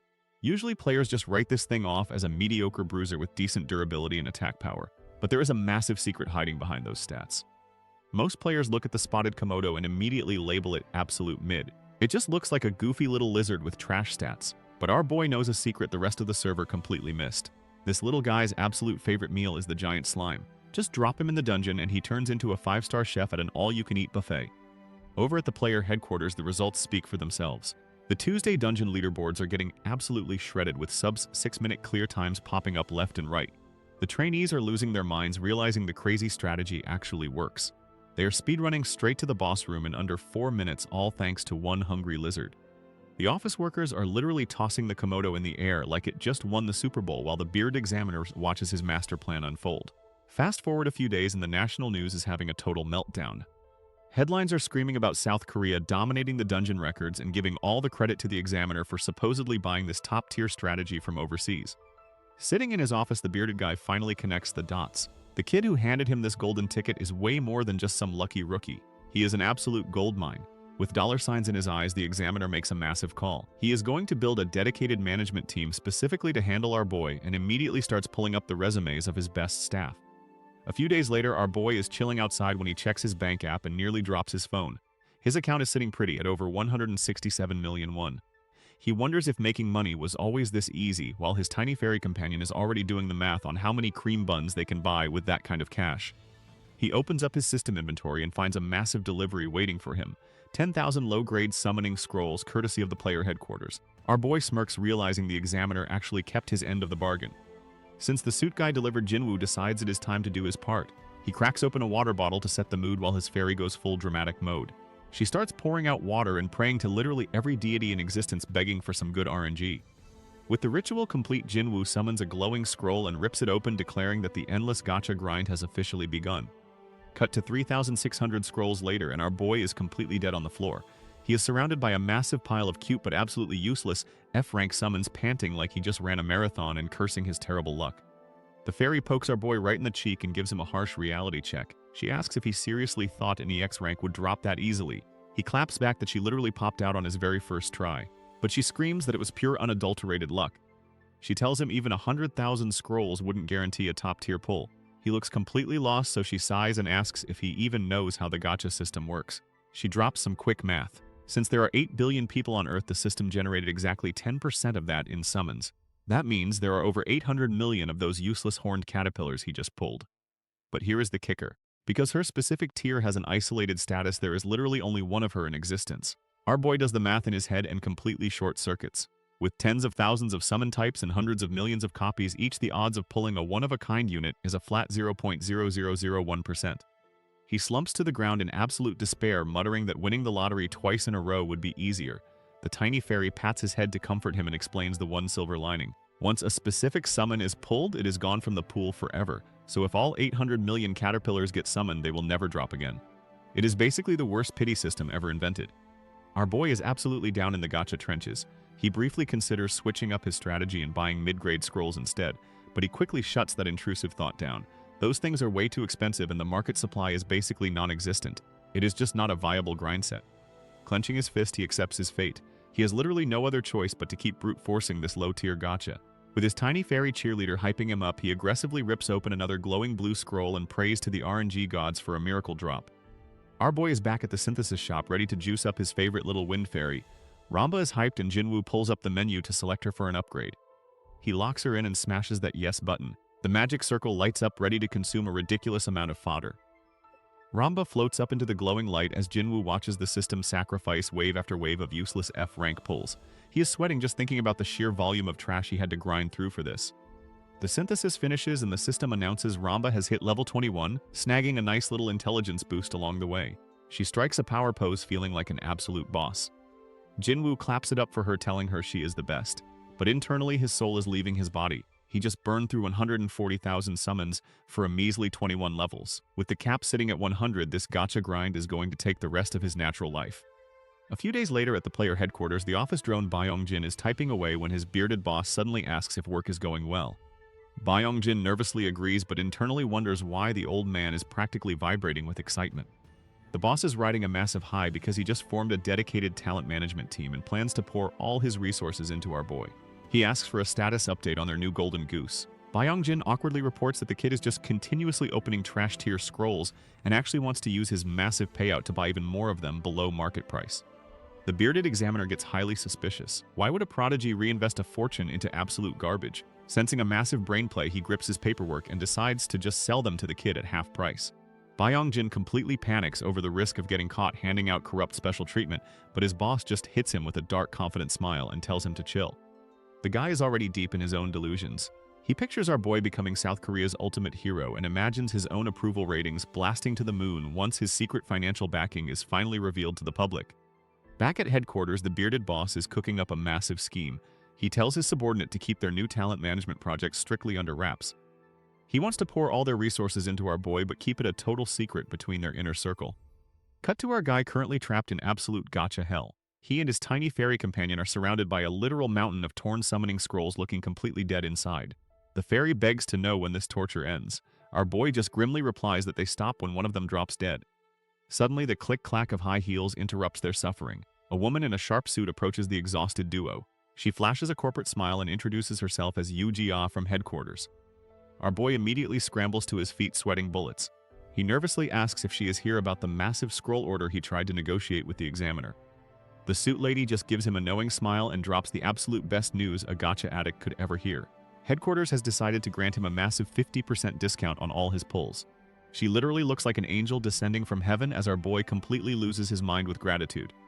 The suit lady smiles warmly and our boy is completely caught off guard. She leans in close, telling him to keep this massive discount an absolute secret to build a good relationship between them. Jinwoo eagerly agrees, sweating bullets. As she walks away, Jinwoo feels deeply supported by the examiner's team. Clenching a red ticket, he resolves to pull an EX rank summon to repay the favor. And so night falls. Jinwoo and his fairy companion are back to the grind, continuously tearing gacha tickets. Surrounded by piles of torn paper, the exhausted fairy complains about the endless tearing. But Jinwoo is determined to keep going until they pull the training instructor and dragon mage. Despite just obtaining an F-rank white snake, a giant rhinoceros beetle, and a horned caterpillar, he is pulling low-rank summons out of pure spite now. Desperate, Jinwoo rips another scroll, unleashing a massive burst of light. And boom, the smoke clears to reveal the ultimate back-to-back pull. Standing right in front of our boy is his brand new EX rank duo. We have got a red-haired mage looking completely lost, and a stoic warrior who looks ready to put someone through a brutal boot camp. The dragon mage and the training instructor have officially entered the chat. The newly pulled summons are just as confused as anyone would be after getting yanked out of the gacha void. The tall guy looks around completely lost while his system window proudly declares him an EX rank training instructor. Our boy grins knowing exactly what he just scored. Sure, the guy's base stats are absolute garbage, but his true value lies in being an absolute psycho for fitness. He comes packed with growth and charisma skills ready to whip any lazy summon into shape. But the real kicker is his instructor skill. Once he levels up enough to unlock it, he can force feed potential into other summons, turning even a tiny fairy into a hulking mass of muscle. This was our boy's secret sauce for staying at the top of the leaderboards, even if his current fairy is already terrified of the gains. He casually greets the instructor, dropping the nickname Hungyo. The guy immediately cringes at the name, but then it clicks. He realizes exactly who is standing in front of him. The realization hits him like a truck. He drops to one knee, overwhelmed with emotion, admitting he thought he would never see his lord again after being locked in isolated status. A pair of red shoes steps up, and a teary-eyed redhead asks if it is really her lord god Jinu. Our boy checks her stats. She is a D-rank dragon mage, but secretly an isolated EX rank summon. Turns out this girl is a magic school dropout who just so happens to have an ancient explosive dragon slumbering inside her heart. This makes her a top-tier fire damage dealer. Her base skills are pretty mid at first, but if the instructor awakens her potential, she unlocks a completely broken skill called Predation. This lets her permanently stack damage every single time she nukes a boss-level enemy. The catch is that nobody else could ever unlock this skill because it requires the instructor to trigger it. With him around, she goes from a menacing fire demon to a dangerously cute little dragon girl. Our boy is absolutely smitten with his new overpowered gacha pulls. He quickly lays down some ground rules and tells his new squad to drop the God Jinu title and just use his real name. With his dream team finally assembled and his fairy looking like she is about to pass out from exhaustion, our guy decides it is time to pack it up and head home for some well-deserved sleep. Later that night, our boy is out cold. He is catching some well-deserved sleep after his insane gacha marathon. But down on the floor, his newly assembled squad is having a little late-night meeting. The tiny wind fairy puffs out her chest. She proudly declares that since she was summoned first, she is officially the senior member of the team. The stoic instructor just nods along. But then his face drops into a deadpan glare. He flatly states that seniority means absolutely nothing right now. He leans in and terrifies the poor dragon girl. He slams his fist down because they are way too weak to be of any real use to their lord. He points right at the red-haired mage and orders her to get ready. He promises to unlock her broken predation skill later so she can actually pull her weight. Then he turns his glowing eyes to the trembling fairy. He declares her swing speed is garbage and assigns her to a massive hulking fairy for some hardcore strength training. The tiny fairy bursts into tears. She desperately sniffs and begs her sleeping master to wake up and save her from this nightmare. The new instructor assigns the tiny fairy to swing a frying pan 5,000 times for her first day. She screams in absolute terror and begs the sleeping protagonist to save her as she gets dragged away to the shadow realm of Gains. Our boy is completely out cold and oblivious to his fairy's suffering. Meanwhile, at the player headquarters, the bearded manager gets some bad news from his secretary. The big boss director just issued an office notice demanding a detailed audit on where all those low-grade summoning scrolls have been going. The manager starts sweating bullets. He realizes his rival examiner definitely pulled some strings to cut off his supply. He stresses out because it is almost time to deliver the next massive batch to our boy. Suddenly his phone buzzes with a text from the protagonist himself. The manager's eyes go wide as he reads the message. He tells his confused secretary that they will not need to worry about the audit anymore. Our boy just texted that he got exactly what he wanted and does not need a single scroll more. Meanwhile, the bearded executive is stressing over his cut supply lines, but his phone suddenly buzzes. It is a text from our boy saying he is totally good on the trash tier scrolls now since he already pulled exactly what he wanted. The executive realizes he needs to go settle the score with his rival who tried to sabotage him. Cut to the scenic Guanaxan mountain, where our boy steps up to his next target. He looks up at the sky and notes that this is his first time hitting up a normal dungeon in the real world. He breaks down the 4 main dungeon types from the game. First up are the daily dungeons for farming specific materials. Then you have the Tower of Trials, which is basically hell mode for players wanting to test their absolute limits. Third is the Chaos Dragon, which is a massive raid boss that requires a full party to even scratch. Everything else falls under the normal dungeon category. These stage dungeons just pop up randomly in the real world and you have to clear them before the monsters break out. He scrolls through the massive list of players begging for a carry party but quickly closes the app. With his busted lineup of EX rank summons, he definitely does not need any dead weight slowing him down. He steps right up to the restricted blue portal ready to solo the whole thing. Our boy pulls up to the local dungeon entrance knowing he has to clear it fast. If he wastes time, a dungeon break will trigger and monsters will spill straight into the streets. He walks right up to the suited guard on duty. He hands over his shiny new player license for a quick vibe check. The guard confirms his credentials and tells him to stay safe as our guy steps right through the glowing blue portal. Blue lightning crackles around his body as the teleportation sequence kicks in. He keeps his eyes locked forward ready to grind some serious loot. But instead of a quiet cave, he spawns right into an active war zone. Sparks fly as armored knights clash shields with massive ugly orcs. Our boy looks out over the massive fortress walls and realizes he just walked straight into a full-blown subjugation dungeon. The subjugation dungeon kicks off with absolute chaos. Armored knights scream orders to fire arrows and pour boiling water as a massive horde of ugly orcs scales the castle walls. Back when this was just a mobile game, it was easy to detach from the violence. But seeing a massive brute cleave a knight in half right in front of him hits a little different. The desperate screams for a healer echo across the bloody ramparts. Our boy watches the carnage unfold and realizes this is what a real war actually looks like. He takes a deep breath to steady his nerves. He just needs to stick to the script and do what he does best. It is time to bring out the big guns. He instantly drops his entire EX rank squad onto the battlefield. The Wind Fairy tells the crew to get ready while the Dragon Mage and training instructor lock in. But he is not stopping there. A massive blue aura erupts on the wall as he calls out his D-rank Golden Fairy and the absolute unit known as Mini Kong. The giant purple ape bares its fangs ready to absolutely body some orcs. Our boy summons his new D-rank tank Mini Kong, knowing he is the absolute best in the biz for taking hits and healing. He immediately starts barking orders like a seasoned raid leader, telling his Wind Fairy to juice up the instructor's attack speed, while his Dragon Mage preps some heavy cover fire from the backline. With the squad prepped, he points the gorilla straight at the big bad orc boss. The beast leaps right over the castle walls and lands dead center in front of the massive chieftain, who immediately swings down a giant club to welcome him to the neighborhood. The fairy gives the green light and the instructor goes absolutely feral. Buffed out of his mind, he blitzes through the frontline orcs, slicing them into ribbons with glowing green wind slashes before they even know what hit them. Watching his squad absolutely style on these monsters, our boy is left in awe. He realizes that because his instructor is an EX rank summon, his early game scaling is just completely broken. Smirking to himself, he knows this subjugation run is going to be way easier than he ever imagined. Our boy's new D-rank tank crashes into the front line like an absolute unit. The defending knights are practically crying tears of joy as this massive ape starts throwing hands with the horde. Meanwhile, his EX rank fairy is floating around dropping heals and straight up trolling the enemy. She is dodging flying axes while hitting them with the Nya taunt. Our guy is sweating bullets behind the wall, screaming at her to stop throwing for content. His loyal swordsman summon instantly slices up the orc who dared to aim at his master. With the front line completely distracted by the fairy's toxic gameplay, his red-haired dragon mage finally finishes her chant. She steps up to the edge and unleashes a massive wave of explosive dragon fire right into the mob. The dragon mage unleashes her explosive dragon wave, sending a massive fiery dragon straight into the enemy lines. The orcs scream in absolute agony as they are instantly roasted alive. and just to make sure nothing survives, the training instructor swoops in and effortlessly decapitates whatever is left standing with a single clean strike. The dungeon clear notification pops up and the fairy is absolutely hyped. Both the dragon mage and the training instructor hit level 5, snagging some sweet stat boosts in the process. But the real prize is the loot. Jinwoo scores an intermediate grade summoning scroll which is worth a cool 500 grand. Realizing he just made $500,001 in barely 3 minutes, our boy clenches his fist. He is completely addicted to the grind and immediately decides he needs to find the next dungeon right this second. Our boy is hyped. He vows to turn his life around with an endless grind. Cut to the player headquarters where the vibe is a lot less optimistic.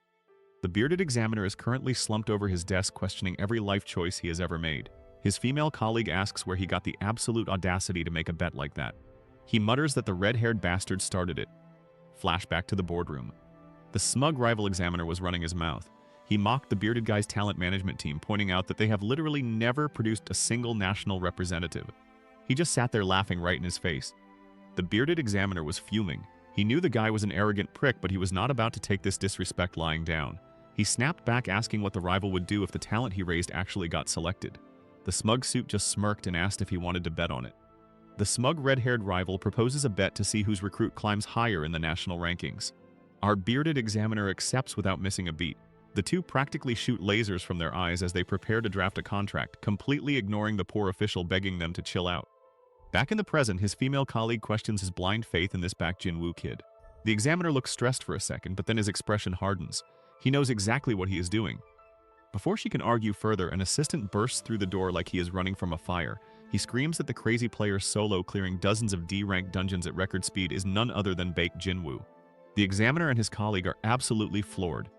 The colleague is left completely bewildered, but our bearded guy just starts grinning like a maniac. He erupts into a full-blown celebration, screaming that Jinwoo is the bomb and completely embarrassing his coworker with his boomer slang. But hey, when you are about to win $1 billion bet, you can be as cringe as you want. And just like that, our boy steps out of the portal with a smirk that says he knows exactly how broken he is. The grind never stops. Our boy wakes up to the sweetest sight known to man, a fat bank account balance. He is sitting on a cool 26 million won, having just raked in 16 million pure profit. He is absolutely cheesing. How did he secure this bag? By grinding 160 D-rank dungeons in 4 days like an absolute madman. He sold off all the intermediate scrolls he looted and is now literally crying tears of joy in a dramatic spotlight. Meanwhile, his fairy summon dryly points out that she and the others were the ones actually doing all the sweating. Sitting up, he decides to be responsible and split the cash. A chunk goes to living expenses. Another chunk goes to a family account so he can spoil his parents and sister later. He is already picturing himself as a baller sipping wine in sunglasses, thinking making money is the easiest thing in the world. But then he gets serious. The last chunk of change, about 6 million won, goes straight into a dedicated player account. Every single penny of this is getting dumped right back into his summons. Because while having cash is nice, his actual value as a player is what really matters right now. Our boy knows the only way to beef up his squad is by grinding the daily dungeons. He boots up the player web app to do a little window shopping for some new cores. But the sticker shock hits him like a truck. A basic C-rank bat costs 20 million won, and B ranks are pushing 200 million. There aren't even any A or S ranks listed. At this rate, his hard-earned cash is going to evaporate in seconds. He lets out a heavy sigh before a sly smirk creeps onto his face. He dials up a number on his phone and brags that this exact scenario is why he set up a government safety net in the first place. Time to cash in some favors. Cut over to the player headquarters where a panicked assistant bursts through the door. He screams for the examiner and completely shatters the bearded guy's chill afternoon to announce a brand new request from our protagonist. The examiner instantly transforms into a total fanboy. He grabs the poor assistant's hands with way too much enthusiasm and begs to know what kind of juicy information our boy is offering up this time as he leans in to check the phone. The assistant bursts in and shoves a phone in the examiner's face. Our boy just dropped a massive shopping list of high-tier summons. The bearded guy's eyes practically pop out of his skull when he sees the astronomical price tag. He starts sweating bullets. But the assistant drops the real bombshell. In exchange for this ridiculous haul, our guy is offering the time attack secrets for the entire daily dungeon rotation. The examiner realizes it is a steep price, but the payoff is just too juicy to ignore. He smirks and decides to take this golden ticket straight to the director. Cut to the examiner absolutely losing his mind in his office. He is throwing a massive tantrum and screaming about the out-of-touch boomers running the show. He slams his desk yelling that this kind of red tape is exactly why their country is always dead last. His assistants just watch the meltdown. The black-haired woman sighs and wishes everyone had this much passion. The examiner is fuming because the higher-ups want proof the strategy works before they buy the summons. He screams that they are completely missing the point since he needs the summons to prove it works in the first place. He knows this info is an absolute goldmine. Suddenly the woman speaks up. She casually mentions how disappointing it would be to hand over such jackpot information to headquarters for a mere fraction of its worth. The examiner just stares at her in absolute shock. The suit-wearing woman suddenly chimes in. She calls it a massive waste to hand over such a jackpot to headquarters for pennies. This catches the boss completely off guard. He suddenly remembers exactly who he is dealing with. This is Yoo-ja, the fourth granddaughter of South Korea's top conglomerate, the Daesun Group. She has that elite chaebol education, but instead of fighting for corporate succession, she is completely obsessed with players. Specifically, she has her eyes locked on our boy, a beginner with an impossible amount of game knowledge who actually had the guts to strike a deal with the government. She pitches a wild idea. Why not create a dedicated one-man management agency just for him? They can bankroll his crazy requests and split the massive profits. When her colleague sweats over the insane upfront cost, she just laughs it off. She is a billionaire, so money is not exactly an issue. But before she drops the bag, she needs to have a little chat with our guy. Crossing her arms with a confident smirk, she declares that before they deal with all that corporate red tape, she needs to set up one more face-to-face meeting with our boy. Inside a ridiculously high-end private room, the dark-haired beauty waits patiently. Our boy finally arrives at the venue, getting the VIP escort treatment from the suited staff. He pulls up the text from her account asking to meet up and hash out the details. He is honestly impressed they moved this fast off a single tip, realizing that dropping 1.3 billion won is no joke even for the big leagues. Staring up at a skyscraper that screams generational wealth, our guy is absolutely soaking in the luxury. The restaurant staff are treating him like a literal king, and he is loving every second of it. Selling that dungeon intel was definitely the right play. He struts into the private suite feeling like a boss. The dark-haired executive stands up to greet him with a polite smile. And he knows exactly who he is dealing with. He already ran a deep background check on her, pulling up a resume that reads like a cheat code. She is the granddaughter of the Daesun conglomerate, a Stanford MBA grad, and boasts top-tier looks and family connections. Basically, she is a walking flex. The elegant CEO wraps up her pitch by offering to swing by his training lot tomorrow to drop off the contract and the summons he requested. Our boy is completely caught off guard. She flashes a $1,000,000 smile and tells him to just consider it a gift. Jinwoo is absolutely floored and internally praises the glorious power of chi-ball money. The next day out near the vacant lot, his pink-haired sister is dragging her feet. She is wondering why her brother has been ghosting her lately. Suddenly, a gorgeous woman walks right past her. The sister is mesmerized for a second before her brain finally clicks. She whips out her phone and checks her Instar feed.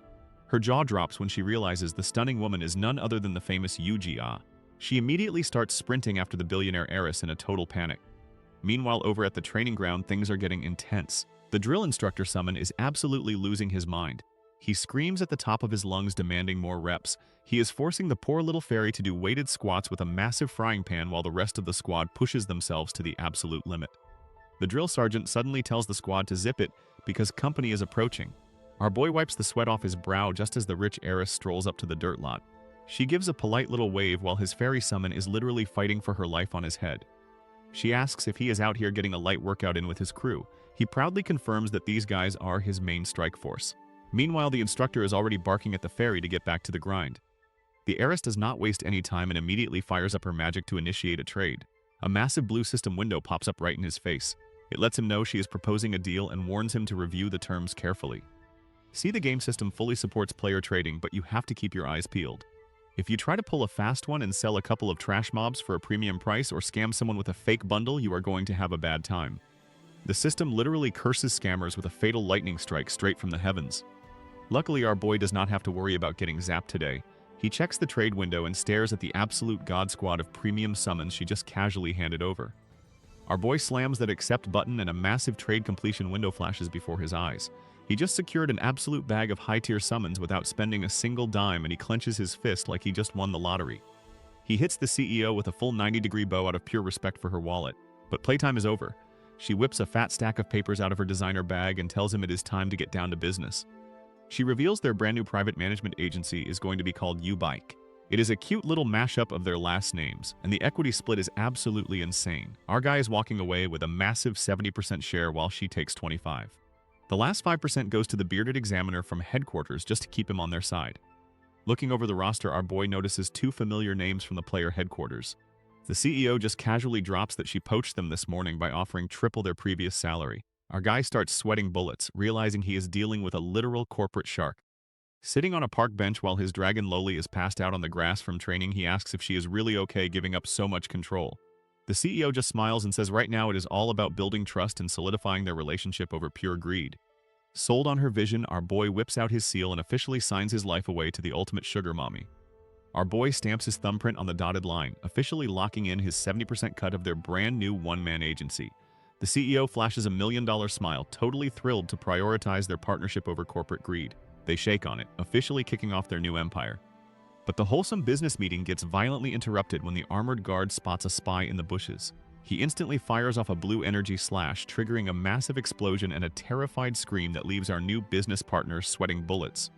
The guard charges into the foliage and pops his auto-hunt skill, snatching the intruder right by the ankles. He hoists the spy upside down, and our boy's jaw drops when he realizes the elite assassin tracking them is just his pink-haired little sister. She hangs there completely frozen as the guard demands to know what on earth she is doing crashing their VIP meeting. Our boy is just chilling on a bench looking down at his pink-haired sister who is currently eating dirt and covered in leaves. He asks if she was stalking his wealthy backer because she is a massive fangirl. She tries to play it cool saying she was just curious, but the system literally hits her with a physical facts status effect right on the dome. He asks if she was secretly watching them the whole time. She instantly gets defensive and grabs him by the collar. She demands to know what kind of trick he pulled to get close to a top-tier VIP like that. He remembers his backer cheerfully mentioning she wanted to meet his family anyway, but his sister completely misinterprets this and drops to her knees in absolute shock, thinking the VIP wants to meet her specifically. She throws a massive toddler tantrum on the floor begging for answers. When that does not work, she literally pulls out eye drops to fake some tears to guilt trip him, but suddenly gets startled by something above. Up in the bright sky, a giant dropper drops some glowing liquid right onto a tiny fairy summon's face for the title card drop. Ajin's gears are turning, but they are definitely grinding. She figures our boy must have met the rich heiress while running errands at the player headquarters. Jinwoo starts sweating bullets, frantically claiming he only played that specific mobile game for a year. He is definitely not ready to drop the Gajinu bomb on her just yet, but Ajin is hyped anyway, roasting him for being addicted to a trash game but admitting it finally paid off. Our boy takes the hit, but internally he is dead serious. He remembers the 3 years he spent in a coma and the family that held it down for him. Until he is strong enough to protect them from the crazy target on his back, his legendary identity stays locked in the vault. When she asks why he kept it a secret, he just shrugs it off like it is no big deal. Which is hilarious considering just a few days ago, her little spying mission ended with her getting absolutely busted in the bushes by his new security guard. Our boy drops some pro-gamer knowledge on his sister. He explains that her edgy little shadow elf needs a shadow wolf companion to unlock those juicy critical stealth bonuses. Without it, her damage output is basically non-existent. Taking his advice to heart, the pink-haired girl whips out her phone and hits up the player marketplace.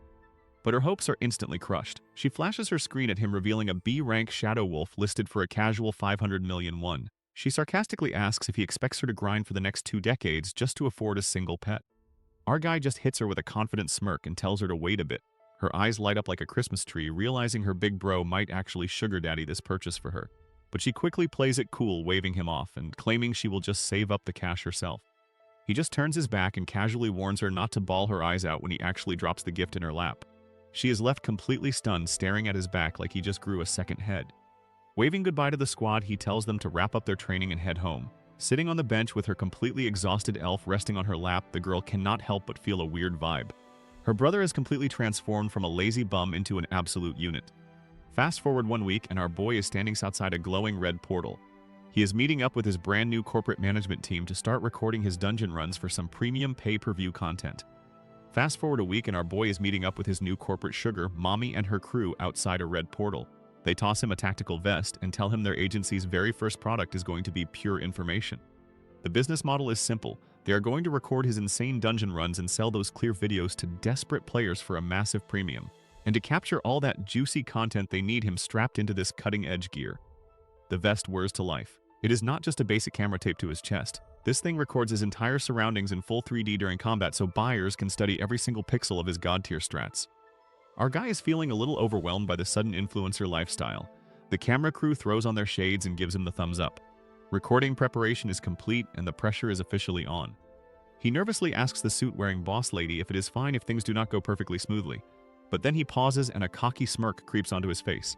He casually asks if it is cool if he just goes ahead and shatters the national record the second he steps inside. Our boy steps up to the red portal. He just casually asks the suit lady if it is cool if he accidentally shatters the national record on his first try. She is sweating bullets, totally convinced the pressure of a billion-won investment is making him crack jokes to cope. But he just flashes a cocky smile. He steps right through the gate. He knows the current Monday dungeon record sits at around 7 minutes. As the portal closes behind him, he smirks, realizing he might actually break this thing a little too easily. Welcome to the Monday Dungeon. This place is an absolute bloodbath on the leaderboards for one simple reason. It drops the holy grail of loot, the attack runes. All those other defense and health recovery runes are basically useless garbage that nobody wants to buy. If you want to actually do damage in this game, you need the red rocks. Our boy takes in the gloomy scenery. Technically, this is a defense mission where you are supposed to hold off an endless undead legion for 30 agonizing minutes, but the top players quickly realize that if you just nuke the final boss, the dungeon ends instantly. So the entire meta shifted to speedrunning the giant lich to secure those top leaderboard spots.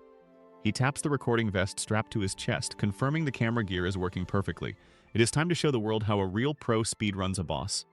Our boy pulls up his system menu and gets a prompt to pick his squad. He has already got 3 preset loadouts ready to go for general play, PvP, and his daily grinds. He locks in his daily dungeon team with a cocky smirk. The squad spawns in looking absolutely stacked.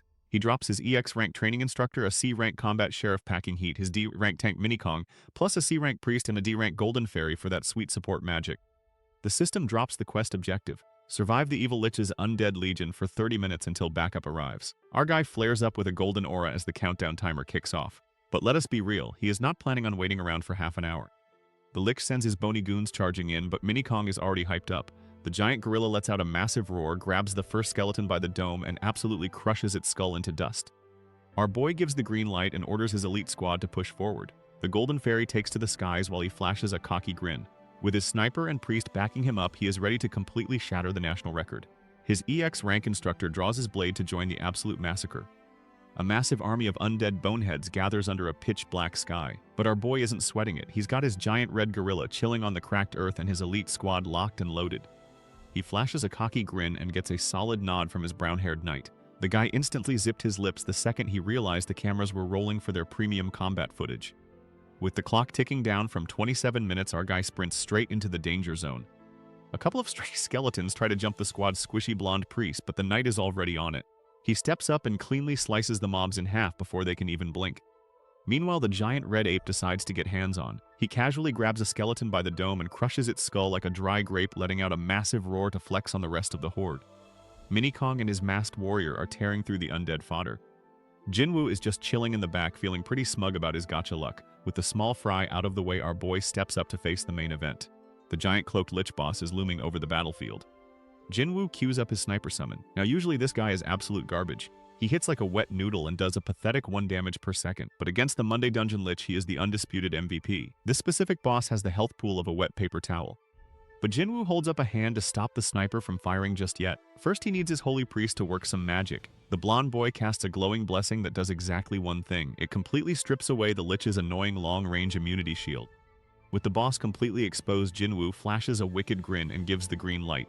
The sniper locks onto his target, ready to chip away at that pathetic health bar. Meanwhile, a random chibi skull begs for cream bread, and his masked warrior just keeps slicing through the remaining skeleton stragglers like butter. Our boy drops his giant ape summon right into the thick of it. The massive beast slams the ground and lets out a roar that shakes the dungeon, ready to throw hands with the undead horde. With the front line secured, the back line goes to work.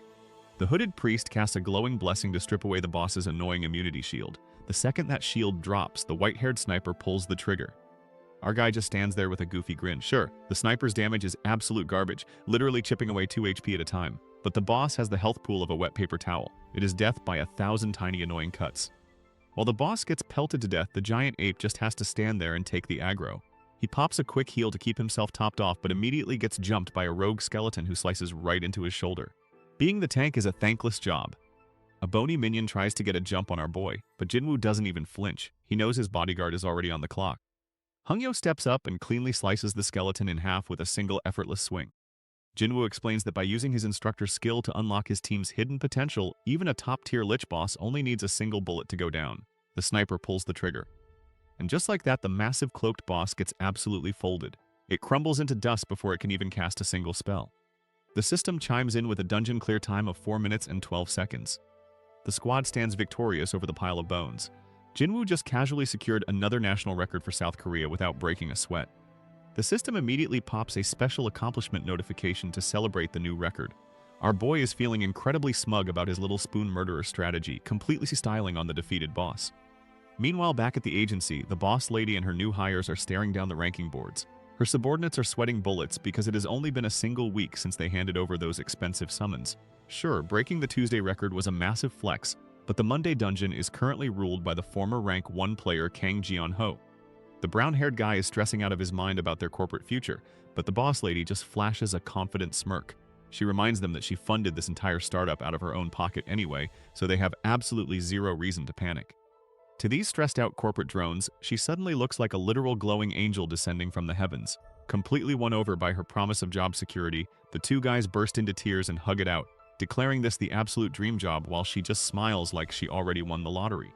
The boss lady narrows her eyes. She knows our boy is sitting on a mountain of secrets. He strolled into that portal with a cocky grin and asked if it was cool to shatter the national record on his first try. He treats these death traps like a casual weekend hobby. While her employees are literally hugging each other in tears, the association control room is having a full-blown meltdown. The screens flash the impossible time of 4 minutes and 12 seconds. That is 3 whole minutes shaved off the previous record. The staff are sweating bullets as they stare at the new #1 rank. Our boy just casually dethroned the reigning champ on his very first attempt. The entire room is left completely flabbergasted by his sheer dominance. Back at the agency, the boss lady is literally shaking with excitement. She clenches her fist with a wicked smirk. She gambled her entire business on this guy, and now she knows for an absolute fact that she is about to be swimming in cash. Our corporate sugar mommy is absolutely vibrating with excitement. Seeing our boy casually shatter national records on his first try confirms her massive financial gamble is about to pay out big time. She crosses her arms and flashes a wicked smile knowing she just secured the ultimate jackpot. Stepping back through the portal, our boy is immediately greeted by a bunch of corporate suits literally kissing the ground he walks on. They hand over his recording gear like it is a holy relic. He casually accepts the folded uniform and asks if they need anything else. The corporate boss lady assures him that the footage is locked down tight and will not leak to the press. Our guy only has one real demand. He tells her to make sure his family is protected from any stray gang violence. Since her agency has him on an exclusive contract, playing bodyguard is the least they can do. She listens intently and fully understands the assignment. Meanwhile, a quick cutaway shows his poor fairy summon getting dragged back to the grind mines. She screams for her life while the gorilla cries tears of solidarity. Back to the grind, our boy jumps straight into the Tuesday dungeon. His spotted lizard summon absolutely devours the giant purple slime boss in seconds. The system flashes a ridiculous clear time of 3 minutes and 10 seconds. He stands over the gooey remains and is pretty satisfied with his lizard's massive appetite. Looking at the clear screen, he realizes he was holding back just for the cameras. By slapping a movement speed rune on the lizard and stacking it with his bluebird speed buffs, shattering the world record is basically a walk in the park. He figures if he pushes their potential even further with his instructor summon, he could probably clear this place in under a minute. Our boy clicks off his collar cam and calls it a wrap on the Tuesday dungeon recording. He steps through the portal with his lizard and bird in tow, ready to tackle the next day on the calendar. Welcome to the Wednesday dungeon.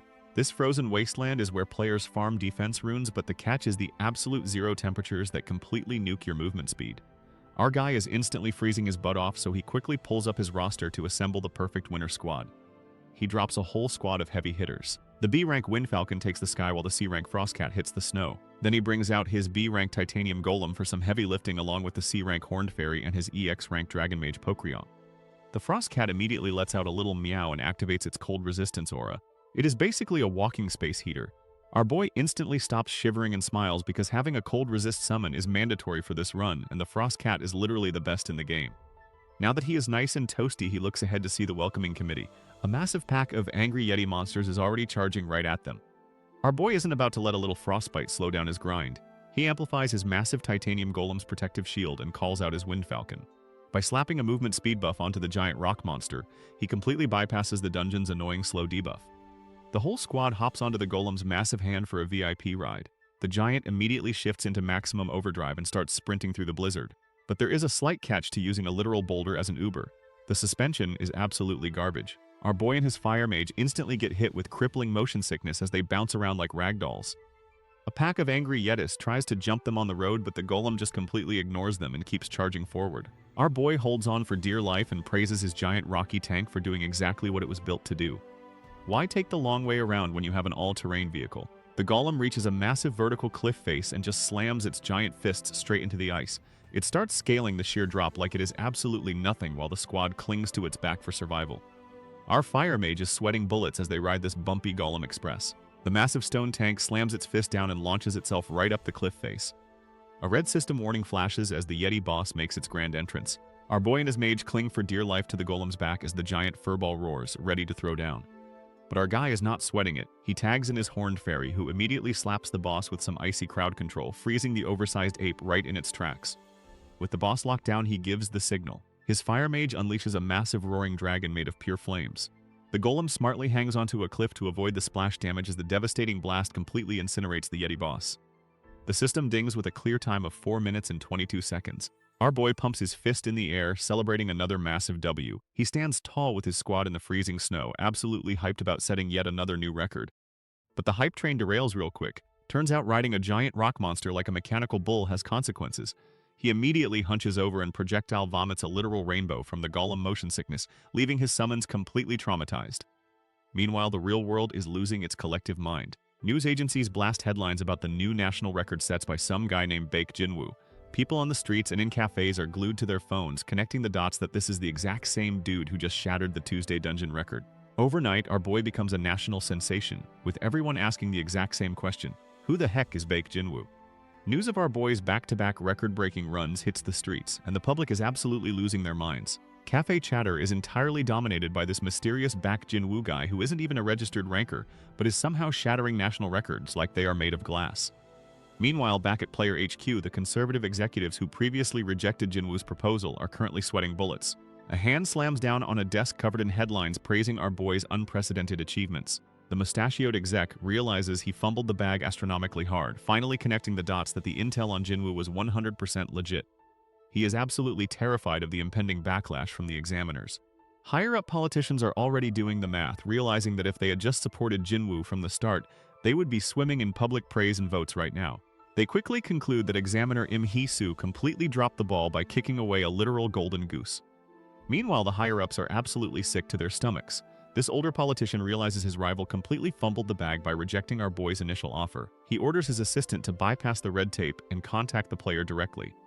They need to secure this walking cheat code by any means necessary before someone else scoops him up. The entire nation is basically losing their minds over the news. But our guy is already moving on to the next grind. The system schedule is pretty straightforward. Mondays and Wednesdays are for farming runes, while Tuesdays drop polishing agents. He steps through the portal and his boots hit the dry, cracked earth of the Thursday dungeon. He brings his trusty knight and fairy along for the ride as they trek through the barren wasteland. This specific zone drops skill books. Now these books will not hand out a summon's unique abilities or those hidden latent skills that require a hardcore instructor to unlock, but they still drop plenty of top-tier utility skills, making it a mandatory stop on the weekly rotation. And the best part is that since both Thursday and Sunday dungeons drop the exact same loot, he gets to completely skip the Sunday grind. Our boy treats Sunday as a designated rest day, leaving the dungeon bosses to enjoy their weekend in peace. Our boy is chilling with a juice box and his elf buddy, casually dropping that the Thursday dungeon is basically a walk in the park. Since both Thursday and Sunday dungeons drop skill books, he decides to just skip the Sunday grind entirely. Why work weekends when you can just take a nap with your fairy? But let us be real for a second. The Thursday dungeon is not actually a joke. It drops you straight into a boss fight against a massive rock golem with ridiculously high defense. The standard sweaty player strategy is to bring a B rank white wolf to debuff the boss. But our guy just taps his holographic screen with a smirk. He calls in his elite squad. We got a pink-haired mage, a giant blue bird, his trusty knight, and the tiny fairy. Then a massive white titanium golem just stomps onto the battlefield ready to throw hands. Standing in front of his giant rock monster, he suddenly realizes a major problem. He absolutely cannot sell this raid footage to the public. He imagines trying to teach this like a cooking show. Just pull out your EX rank summons like leftover caviar from the fridge. Yeah, the audience would absolutely boo him off the stage. Sweating bullets, he admits his strategy is literally just beating the boss up with an overpowered damage combo. But he notes there is still a valid tip for breaking the record, and it involves using his massive titanium golem to smash the boss right in its weak point. Our boy breaks down the strat. The earth golem has a massive weak point right on its head, so he brings out his own giant titanium golem to literally go toe-to-toe with the mossy boss, while the two titans stare each other down. His blonde elf summoner floats up on some wind currents to prep her magic alongside a blue owl. He points forward and gives the green light. He commands his heavy hitters to aim straight for the dome. The titanium golem steps up and absolutely rocks the earth golem with a brutal right hook. The impact shatters the boss's rocky exterior like it is made of cheap glass. Then his overpowered knight summon leaps into the fray. He slices through the crumbling debris and lands smoothly. He calmly sheathes his sword like an absolute boss while the golem falls apart behind him. But they are not done yet. The red-haired mage steps up to the plate and channels a massive amount of fire magic through her staff. She unleashes a devastating fiery blast to completely incinerate whatever is left of the rocky target. A massive fire dragon completely engulfs the stone golem. The boss is instantly reduced to a smoking headless torso as the red-haired mage lands gracefully on her feet. The system chimes in with a boss defeated notification and a clear time of 5 minutes and 10 seconds. Our boy smiles at the screen, realizing they just shaved a whole minute off the Korean national record. He watches his instructor summon walk away and admits the guy is definitely overpowered. But even so, he has absolutely no intention of using him in the Thursday dungeon team. Why? Because with just one well-trained dragon mage on the roster, even top-tier dungeons can be cleared in a matter of seconds. He gives the girl a well-deserved head pat and jokes that pretty soon it will take them longer to walk through the front door than to actually clear the place. With the squad hyped up, he calls for another run and they dive right back into the ruins. After wrapping up his grind, our boy steps out of the blue portal and is immediately ambushed. Two guys in crisp suits step up to him, flashing corporate smiles like they just found a winning lottery ticket. As soon as our boy steps out of the portal, he's ambushed by a couple of suits handing him a shiny business card. They introduce themselves as reps from the director's direct secretariat, but Jinwoo's just confused. He thought he already wrapped up his business with headquarters. The suit tries to play nice, claiming they've suddenly decided to favorably review that proposal he pitched earlier. But Jinwoo just flashes a smile, throws up a hand, and tells them to forget about it. He's already moved on. The headquarters suits finally crawl back to our boy. The senior suit tries to play it cool, claiming they are viewing his proposal favorably now that he has proven himself. But Jinwoo just throws up a hand and tells them to forget it, leaving the corporate drones completely stunned. He smirks, mentally roasting their stingy review process. Why would he deal with their bureaucratic red tape when his rich investor Yu Jia just casually dropped 1.3 billion won in his lap? He refuses to let these guys treat him like a pushover. Casually picking his ear, our boy drops the bomb that he has already signed to an agency. He tells the suits that if they want to talk business, they can take it up with Yu Jia Yubake. He hits them with a quick goodbye and walks off. The junior suit is confused, but the senior suit immediately connects the dots to the massive Daesung Group conglomerate and starts sweating bullets. They realize they fumbled the bag of the century. Later that night, Jinwoo gets a string of pathetic texts from headquarters acting like a desperate ex who just got dumped, literally texting him "you up" and confessing their love. Our boy heads up to a high-rise rooftop to get away from the corporate suits. He figures this spot is isolated enough for his next big brain play. See, the Friday dungeon is a whole different beast compared to the usual grind. Instead of just sitting back and letting his summons do all the heavy lifting against giant rock monsters while he chills in the back, this one requires some actual cardio. He taps his interface and summons his brand new B-rank Sky Wyvern. He takes one look over the edge at the tiny cars below and immediately gets a wave of vertigo. Even with a protective shield, he is definitely not built for heights. The giant blue dragon tilts its head like it is judging him. Jinwoo swallows his fear, gives the beast a quick pat, and hops on its back. It is time to take this bad boy for a test flight. Our boy summons his brand new B-rank Sky Wyvern and hops on for a test drive. At first, he is sweating bullets looking down at the massive drop, but the second this giant blue lizard takes off, he is absolutely hooked. Flying over the city's skyline is way better than any roller coaster. He steers his scaly Uber straight to the coast and touches down on the beach where his elite squad is already waiting. The armored knight immediately starts clapping like a proud dad at a little league game, which honestly just makes our guy feel super pressured. The red-haired mage tries to comfort him by admitting they also sucked at riding wyverns back in the day. She is not lying either. Flashbacks show the knight literally dangling by the tail for dear life, while the mage was clinging on looking like she was about to throw up her lunch. Our boy remembers making them do this all the time back in the game. The mage glazes him up, calling him a worthy master, and our boy just eats up the compliments. Meanwhile, the knight is sulking in the corner, wondering why he is not getting any of that sweet validation. But there is no time for a pity party because our guy is ready to master his next mount. Down at the beach, our boy asks his elite squad to teach him the ropes on riding the Sky Dolphin. Since they used to ride these things back in the game, they are absolutely hyped to show off their skills. A few days later, Jinwoo steps into the Friday dungeon. This one is a little different. Instead of just letting his summons do all the heavy lifting, he actually has to run an obstacle course himself. He zips up his jacket and calls out his Wind Falcon to get that sweet movement speed buff. Back in the day, this exact dungeon earned him the title God of Time Attack. He drops into a sprinter stance right at the starting line. The system counts down from 3, his eyes lock onto the course ahead, and he is off. Jinwoo blasts forward, dodging a barrage of flying rocks like it is nothing. He weaves through the grid and leaps over light beams. He realizes that actually running this course in real life is way more fun than just clicking a mouse behind a screen. Our boy is having the time of his life dodging these laser beams in real life instead of mashing buttons on a screen. He spots the perfect opportunity to take a massive shortcut and decides it is time to hit the first hidden route. Normally you would have to run straight across the water like a total chump, But Jinwoo just yeets himself off the edge. He reaches out and summons his C-rank Sky Dolphin right in midair.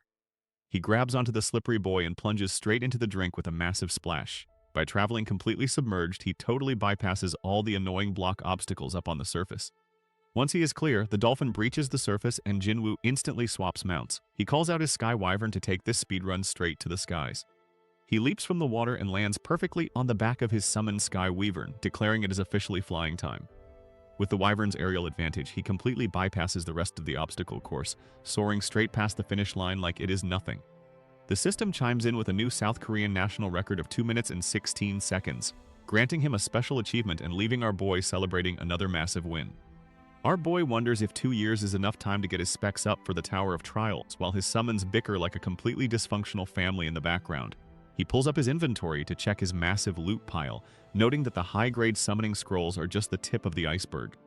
Meanwhile, over at the Ubake agency, the boss lady scrolls through her phone. The entire internet is losing its collective mind over our boy shattering every single daily dungeon record in just a week. She just kicks back and smirks, knowing it is only natural for her absolute golden goose. She asks her stressed-out editor how the highlight reel is coming along. The poor guy scratches his head, looking like he has not slept in days. He finally clicks play, admitting that the footage was so insane he had a hard time believing it even while he was putting it together. The video starts with a crazy underwater shot that has the whole office leaning in. Suddenly, a massive blue dragon bursts out of the ocean. The team watches in absolute disbelief as the screen flashes a perfect 3-star clear with our boy casually riding the beast. They realize his strategy is so ridiculously overpowered that it just looks like pure nonsense to a normal player. The dark-haired executive and her assistant are absolutely floored by the footage. The assistant admits you could not even script a movie this insane, but the boss lady just smirks. To her, this just proves our boy is built entirely different. She takes a seat and immediately shifts into ruthless CEO mode. Before they even think about selling this dungeon clearing strategy to the public, she wants to corner the market. Her plan is to buy up every single type of summon featured in the video. Her assistant starts sweating bullets over their current budget, but she just flashes a blinding smile and casually drops that she will take out massive personal loans to cover the difference. Cue a quick public service announcement to not crush your local fairies and a deadpan title card drop. Back to business. The executive starts aggressively typing up her master plan, and since she is literally the granddaughter of a massive conglomerate, she has zero issues shaking down desperate bank managers to secure the bag. The dark-haired executive is not playing around. She literally bullies the local bank managers into maxing out her corporate loans, with the suits offering up their own watches just to appease her. With the bag secured, she immediately buys up every single summon featured in our boy's record-breaking runs. She hops on the player trading system and lists the daily dungeon strategy guides for a cool 100 million won a pop. Her assistant thinks she is lowballing it, but the executive just smiles. The guides are just the bait. The real money is in the monopoly. The glasses-wearing analyst asks what they should list their hoarded summons for, and the boss lady hits him with a devious smirk. They are marking up the B-rank summons to 1 billion won each. The analyst sweats, wondering if that is way too expensive, but it is basic supply and demand. Once the whales buy the strategy guides, they are going to realize they absolutely need these specific mounts, fairies, and snipers to replicate the speedruns. And since the agency just bought out the entire market, these desperate players will have literally no choice but to pay the astronomical markup. The analyst stares at the live sales data, his brain completely short-circuiting as the numbers start rolling in. Back at the agency, the team is staring at their monitors like they just saw a ghost. But it is not a ghost. It is a casual 377 billion won in pure profit. The two assistants literally get blasted back by the sheer financial flex of our boys' dungeon runs. The boss lady takes a deep breath to calm her racing heart while her employees are comically embedded into the drywall behind her. She spins her chair around with a smug grin and decides it is time to start making some real investments, like buying an entire building. She asks why her boys are looking so rough, and they weakly blame the sheer overwhelming grace of our protagonist. Meanwhile, the man responsible for this economic boom is chilling on a park bench. He checks his own bank account and is absolutely hyped to see 54 million won sitting there. He made bank just by selling off his high-grade scrolls and is currently calculating exactly how many cream buns this translates to. His fairy companion is just happy he is happy. But then the post-nut clarity hits. His face goes completely dark as he asks his fairy if she forgot the absolute hell they went through to get here. Cue the traumatic flashbacks. Our boy remembers being buried alive under a literal mountain of trash-tier pigs and slimes. He spent days mindlessly ripping open tens of thousands of red scrolls until his soul left his body. The gacha grind is real and it leaves scars. But his celebration is cut short when the gacha PTSD kicks in. He remembers the absolute agony of tearing open tens of thousands of scrolls just to get a bunch of useless trash. His arms literally felt like they were on fire. Even his fairy companion is screaming about phantom pain just thinking about it. Our boy slumps on a park bench completely defeated. He realizes that chasing those impossible drop rates is a total scam. Instead of pulling for new units, he needs to focus on leveling up the broken summons he already has. But grinding means his inventory is going to be overflowing with junk loot. He wonders if he should dump it all on his rich corporate backer. Then he remembers his pink-haired sister Ajizan is literally a professional rune merchant. Since the items are just going to keep piling up, it makes perfect sense to outsource the sales department to his own flesh and blood. He starts firing off a text. He remembers how Ajin stepped up while he was stuck in a 3-year coma. She busted her absolute back farming runes just to hand over envelopes of cash to their crying mother to help cover his massive hospital bills. She kept their family afloat with a massive smile on her face. He shoots her a quick message asking her to meet up at an empty lot. Our boy smiles at his screen. He is finally loaded, and now is the perfect time to pay his little sister back with some serious interest. Meanwhile, at a local cafe, the pink-haired sister is hanging out with her friends. One of them is casually flexing that her boyfriend is about to score a B-rank summon, which is a pretty big deal for normal people. But our girl just lets out a heavy, exhausted sigh. Her friends immediately notice and ask what is wrong, ready to spill some tea. She flashes a weak smile to brush it off. Deep down, she is touched they care, but she is currently carrying the heaviest secret in the country. Her own brother is the legendary player literally everyone is talking about, and the guy specifically ordered her to keep her mouth shut. As her friends keep gossiping about the latest player news, she is internally losing her mind. She is gripping her hair, absolutely mauling, because she cannot even tell their own parents that her brother is out here breaking national records and setting up a whole information empire. The stress of gatekeeping this massive flex is literally burning her alive. Just as she is about to mentally tap out and run away screaming, her phone hits her with a notification. It is a text from her brother, affectionately saved as Mom's son, asking her to meet him at a vacant lot. Looks like the secret keeping is about to get a whole lot harder. Our pink-haired merchant is mid-gossip session when her phone suddenly dings with a text from her brother. Realizing he might have more top-secret info to drop, she abruptly bails on the cake and her friends. She bows 1,000,000 times in apology and promises to foot the bill next time before sprinting out the door. Her friends are just left wondering if this mysterious brother is actually hot while her ears burn the whole way there. She arrives at the rocky training lot and is instantly hit with a wave of pure shock. The place is an absolute war zone of high-tier summons. We are talking ice wolves clashing with multi-head fire dragons and sniper priests running drills under wyvern wings. Even the fairies and giant titanium golems are putting in the work. The armored guard blowing the whistle immediately recognizes her as the intruder his shadow elf clapped last time. He braces for a confrontation, but our girl is so completely flabbergasted by the sheer amount of money flexing in front of her that she just walks right past him like he does not even exist. Left totally stunned, the guard just awkwardly goes back to blowing his whistle. The pink-haired sister arrives at the training ground and is immediately hit with a massive reality check. She finds her brother completely shredded and dripping sweat after a workout. He is genuinely confused why she is staring at him like he grew a second head. Her brain completely short-circuits. She remembers him as a frail hospital patient who barely had the strength to lift his own phone. Now he is built like a Greek god and casually drying off. But the abs are not even the craziest part. She frantically points at the absolute zoo of high-tier summons chilling behind him. Our boy casually asks what the big deal is. She absolutely loses it. She screams that market prices for these specific beasts have skyrocketed. We are talking hundreds of millions for the C ranks and over 1 billion for the B ranks. Then the gears in her head finally start turning. She remembers the insane rumors about the mysterious player who sold that record-breaking dungeon video. The exact same ultra-rare summons were featured in that footage. The video was sold by a brand new agency called Ubake. She pieces it all together and her soul practically leaves her body as she realizes her own brother is the legendary player everyone is hunting for. The pink-haired sister finally connects the dots. She stares at her brother's ridiculous army of ultra-rare beasts and realizes he is the one shattering all the national records. She absolutely loses her mind, screaming at him to explain how he got his hands on such an expensive roster while acting like it is no big deal. Our boy casually drops the Ubake CEO's name, reminding his sister about the rich girl from their past. He bluntly states that the entire army was just a gift from her. The sister's brain completely short-circuits. She starts doing the math on how many billions of won are standing in front of her and wonders exactly what kind of spicy relationship her brother has with this billionaire sugar mommy to be getting handouts like this. Wiping the drool off her face, she tries to regain her composure. She confirms she is still selling runes on the market, prompting our boy to casually open his inventory and dump a literal mountain of high-tier dungeon loot right at her feet. The sheer volume of glowing drops nearly blows her away. But the merchant instincts kick in instantly. She dives into the pile, immediately identifying a rare cleave rune with a critical hit rate and calculating its massive market value. She even spots the awkward stat rolls on the defense runes. Our boy just smiles, thoroughly impressed by her encyclopedic knowledge of the player marketplace. Our boy realizes his sister is basically a market goblin who practically lives in the auction house. Seeing her instantly appraise his massive pile of high-tier loot, he asks if she wants to be his dedicated merchant. She does not hesitate for a second. She confidently declares she can flip this stash better than anyone else. Our pink-haired hustler has always had that dog in her. Flashbacks show her completely dominating the real estate market against grown men and begging her brother for mobile game energy as a kid. Staring at the absolute mountain of premium runes and gems, she realizes she can finally quit the grueling dungeon grind and just focus on flipping items. But there is one tiny catch she is worried about. She needs to secure the bag. She nervously asks our shirtless protagonist what her commission is going to be. She puts on her best serious business face and explains she cannot just work for free forever. She tries to anchor the negotiation by mentioning that large wholesalers usually take an 8 to 10% cut. Our boy just smiles and raises an open hand with 5 fingers. The pink-haired girl instantly flinches.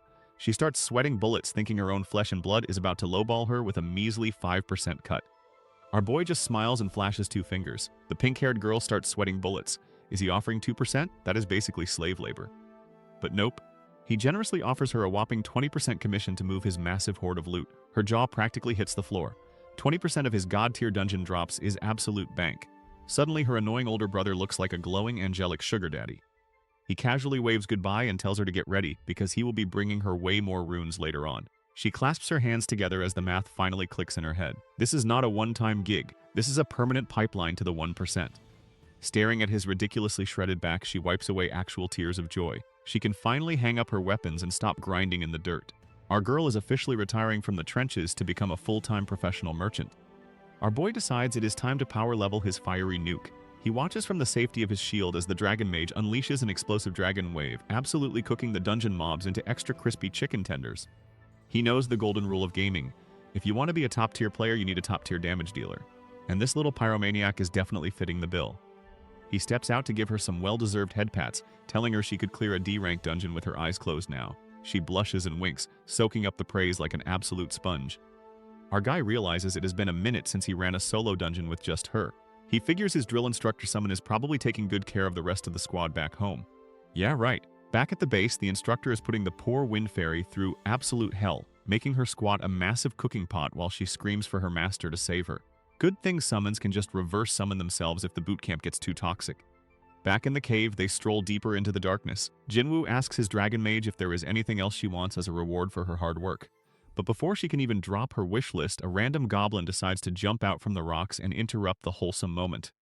Our boy is back on the grind, focusing on leveling up his fire mage. She unleashes a massive fire blast, instantly turning a monster into extra crispy bacon. As they stroll through the dungeon, Jinwoo asks if there is anything she wants. He points out that the drill sergeant lives for the grind and the little fairy is basically fueled by cream bread. The dragon girl blushes and says she is just happy to be useful to her lord. Jinwoo is practically in tears from how wholesome she is. He gives her some well-deserved head pats and insists she pick at least one food she wants to try. He realizes that since his humanoid summons actually have a sense of taste, it would be a crime to keep all the good food to himself. He wonders what kind of gourmet meal this ancient dragon is craving. Our boy figures his shy little dragon mage probably wants some sweet strawberry cake as a reward. But this girl is built different. She straight up demands a massive plate of fried chicken and a cold beer. Our guy is a little caught off guard, but he respects the hustle. He pulls up her skill tree and offers a deal. If she can master her explosive dragon secret arts, he will throw a massive chicken party for the whole squad and give them a full day off from training. The mage is absolutely hyped and promises to grind her heart out just so she can finally take a nap. Jinwoo sweat drops, realizing she cares way more about escaping the grind than the actual food. He wonders if his drill instructor has been pushing them a little too hard. And speak of the devil, the drill sergeant himself overhears this little vacation plan and looks absolutely disgusted while his fairy summon fights for her life in the background.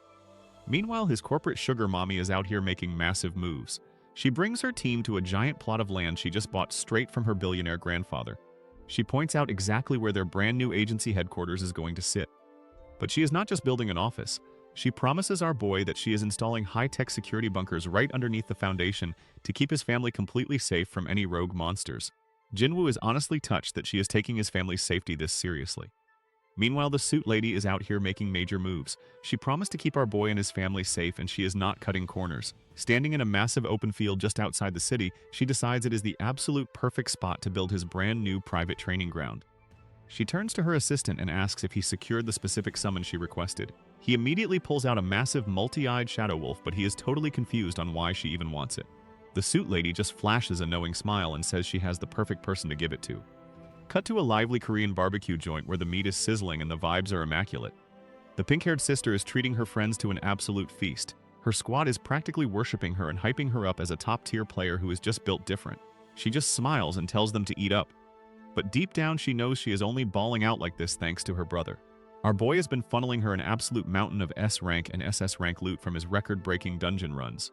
She has basically become a walking item hotspot. Every time she logs on to sell his drops, she gets completely swarmed by desperate buyers throwing business cards at her face just begging for a scrap of that premium gear. The girls bring up the man of the hour. They ask if the group knows about the legendary Baek Jinwoo. Our pink-haired sister freezes up but tries to play it cool. She flexes internally about how amazing her big bro is. But her pride instantly shatters when her friends start swooning over how hot he is. They start crying about how jealous they are of his imaginary girlfriend, while our girl just sits there vibrating with pure cringe. The squad decides to do some light stalking. They figure since he works for the rich heiress, they can just check her following list to find his socials. Our girl nervously chews her food, hoping they drop it. But the dark-haired friend spots something crazy. The billionaire CEO is following our pink-haired sister. They immediately corner her, demanding to know why the richest woman in the country is keeping tabs on her. She tries to gaslight them into thinking it is a glitch, but quickly checks her own phone. Sure enough, the CEO actually followed her back. She realizes the boss lady only did it because she is the VIP's little sister. Her friends lock onto her like heat-seeking missiles. They loudly demand an explanation right there in the middle of the restaurant. The squad gets so rowdy that a poor waiter has to come over and beg them to lower their voices. Right on cue, her phone dings. She begs for a timeout while her friend is literally squishing her cheeks like dough. She checks the notification and her soul straight up leaves her body. It is a direct DM from the billionaire boss lady herself, casually asking if she is free tomorrow. Our girl completely short-circuits. She jumps up and lets out a blood-curdling scream in the middle of the restaurant, giving the poor waiter a literal heart attack. And that is a wrap for this chapter. A sleek black car pulls up to the curb and the CEO herself rolls down the window with a wink, telling our pink-haired girl to hop in. Ajin is basically vibrating with nerves as she eagerly agrees. As they hit the road, Jean fidgets in her seat and nervously asks if the boss lady really wanted to meet her family. Jia just smiles and says she wanted to deliver the company gifts in Ajin is completely starstruck that a whole CEO is doing delivery duty. She even gets a little jealous that her brother is getting this kind of VIP treatment from someone so famous. When Jia asks if the parents are cool with the surprise visit, Ajin laughs and says she told them to stay put, but she admits they have absolutely no idea how famous their son actually is, remembering all the time she just gave them clueless answers whenever they asked what he was up to. Inside the CEO's sleek ride, our pink-haired merchant is sweating bullets. She asks if the boss lady really needs to meet her folks in person, but the CEO insists she wants to deliver the U-Bank care packages herself, leaving the sister totally starstruck by her dedication. Meanwhile, back at the apartment, the parents are just chilling, completely unaware of the VIP incoming. The girls pull up to the 5th floor and the sister nervously opens the door to her family's humble abode. Stepping inside, the billionaire CEO takes a look around. Sure, it is basically a closet compared to her literal castle, but she smiles, thinking it actually feels like a real home where normal people live. The parents come to the door and the CEO hits them with a polite bow and a hello. The mom is instantly shocked and the dad is just marveling at how pretty his daughter's friend is. But when they realize she is actually the head honcho of U-Bank, they completely freeze up. The sister quickly grabs their arms, promising to explain everything inside before they embarrass themselves any further. Over a hot cup of coffee, the pink-haired sister breaks the news. The parents are left completely dumbfounded to learn that their son is actually a famous player and the pretty lady sitting across from them is his guild CEO. The dark-haired woman formally introduces herself as the head honcho of U-Bank. The parents immediately react with some exaggerated starstruck reverence. The sister cringes hard, suddenly realizing that this is exactly what she looked like when she was fangirling. Mirror therapy is a real thing, folks. The CEO smoothly explains that her company has a strict obligation to take care of their top talent's family. She slides a thick proposal document across the table outlining full support for everything from security to a new house and medical care. The parents open it up and their jaws hit the floor when they see the monthly living expense allowance is a cool 10 million won. The sister just looks dead inside, trying to process the flex. The CEO just smiles and urges them to accept it, casually dropping that this level of support is basically pocket change compared to what our boy has actually achieved. And just to rub it in, she adds that she also brought some small gifts, popping open a glowing holographic inventory screen that leaves the dad completely overwhelmed. The CEO then turns her attention to the parents. She pulls up her inventory screen and summons a B-rank diamond golem right in the middle of the living room. It might be the size of a pebble golem, but it packs a serious punch. The dad is absolutely thrilled to get such a massive upgrade, all thanks to his son. But she is not done yet. She turns to the mom and hands over a B-rank rainbow snail. There are only 100 of these little guys in the entire world, and their slime is basically the ultimate anti-aging skincare routine. The mom is instantly charmed by her new slimy friend. The pink-haired sister is sitting there hyping up how lucky her parents are when the CEO drops a bomb on her too. A massive six-eyed shadow wolf materializes right in front of her. The sister absolutely loses her mind, realizing she is staring at a 500 million won summon. She immediately tackles the giant fluffball in tears, promising to make her brother work even harder to pay off this insane generosity. The dad starts sweating bullets, asking if they can get a refund for all these crazy expensive gifts, but the mom quickly shuts him down while the CEO just giggles at the wholesome family chaos. They move the party to a fancy traditional restaurant to celebrate. The parents are absolutely beaming, bragging about how their son's hardcore gaming addiction is finally paying off. The pink-haired sister laughs it off, wondering if people are just hyping him up way too much for only playing the game for a single year. But the dad drops a casual nuke on the conversation. He corrects her, saying the boy actually played it for 10 whole years. The CEO and the sister completely freeze up. 10 years? The dad scratches his head, recalling that the obsession started way back in middle school. A quick flashback shows the dad checking on his son late at night. He found the boy passed out at his desk with that exact game running on his phone. He remembers wondering when the kid was ever going to study, since he kept grinding that same app all the way through his senior year of high school. Back in the present, the gears are rapidly turning in the girls' heads. Even as the dad admits his memory is a bit fuzzy, they start sweating bullets because the math finally adds up. The only absolute madman on the planet who dedicated 10 years of his life to that dead trash game was the legendary rank 1 player.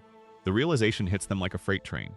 Our boy isn't just some lucky rookie. He is literally God Gnu. Our boy is casually scrolling through his phone like he didn't just shatter every national record in existence. With his tiny wind fairy chilling on his shoulder and the literal shadow of his endgame god status looming behind him, Jinwoo is ready to flex on the entire world. But today isn't about dungeon grinding. It is time for a little family reunion. Our boy is chilling in his room checking out his inventory. He notices that a whole bunch of his summons have leveled up after their recent grind sessions. He strokes his chin and ponders his next move. He decides to shoot his CEO a text to see if she is ready to record some intermediate dungeon runs. But before he can even blink, she replies instantly. She tells him to just gear up and run the dungeons because she has already mapped out an insane marketing strategy. She is ready to sell his clear videos for 130 million won a pop. Our guy is just left sweating at her terrifying efficiency. He sends a quick thumbs up and decides to just let her cook. He knows he can trust her completely. He remembers his sister absolutely losing her mind over the massive multi-eyed wolf summon the CEO personally delivered to their house. The fact that she actually went out of her way to visit his family and shower them with gifts proves she is the real deal. He smiles to himself, realizing that teaming up with a private backer is light years better than dealing with the stingy government suits. With his management sorted, he is ready to tackle the next challenge. Fast forward a week and our boy is already crushing the intermediate Monday dungeon. He sets a new record of 6 minutes and 27 seconds like it is a casual morning jog. He checks his phone to see the media absolutely losing their minds over his clear times. Articles are begging to know who this mystery rookie is, but Jinwoo brushes it off since he has bigger fish to fry. Right now his biggest headache is his red-haired dragon mage. She is floating around and complaining that she just cannot seem to get the hang of her new link skill. But his night summon pulls him aside and drops a truth bomb. The dragon mage is not struggling at all, she is just playing dumb. The knight asks if Jinwoo has been taking her on solo dungeon runs lately. When our boy says yes, the knight explains that she is intentionally holding back her growth just to keep getting that sweet one-on-one time with him. The knight drops some serious summon psychology on our boy. Turns out all summons are basically giant attention-seeking toddlers. The fire mage has been intentionally sandbagging her own growth just so she can keep going on solo dungeon dates with him. Jinwoo is a little baffled by the clinginess, but he is also kind of touched. But the training maniac is not about to let this slide. He steps up with a foolproof plan to get her back on track. And what do you know, it works like a charm. The mage suddenly calls out, proudly showing off that she finally unlocked her explosive link skill. Jinwoo is honestly sweating at how effective the instructor's advice was. The Grandmaster plan? Just straight up threatened to bench her from all future dungeon runs unless she learns the skill. Sometimes tough love is the only language these summons understand. He could totally scold her for playing dumb this whole time, but instead he hits her with the ultimate reward. Some premium head pats. He figures keeping his summons happy is basically just another quest objective anyway. Jinwoo gives his dragon girl some well-deserved head pats. He then whips out a sleek black card and announces that since she succeeded, they are taking a break from the grind for a massive chicken and beer party. The girls are hyped, but the knight is just confused.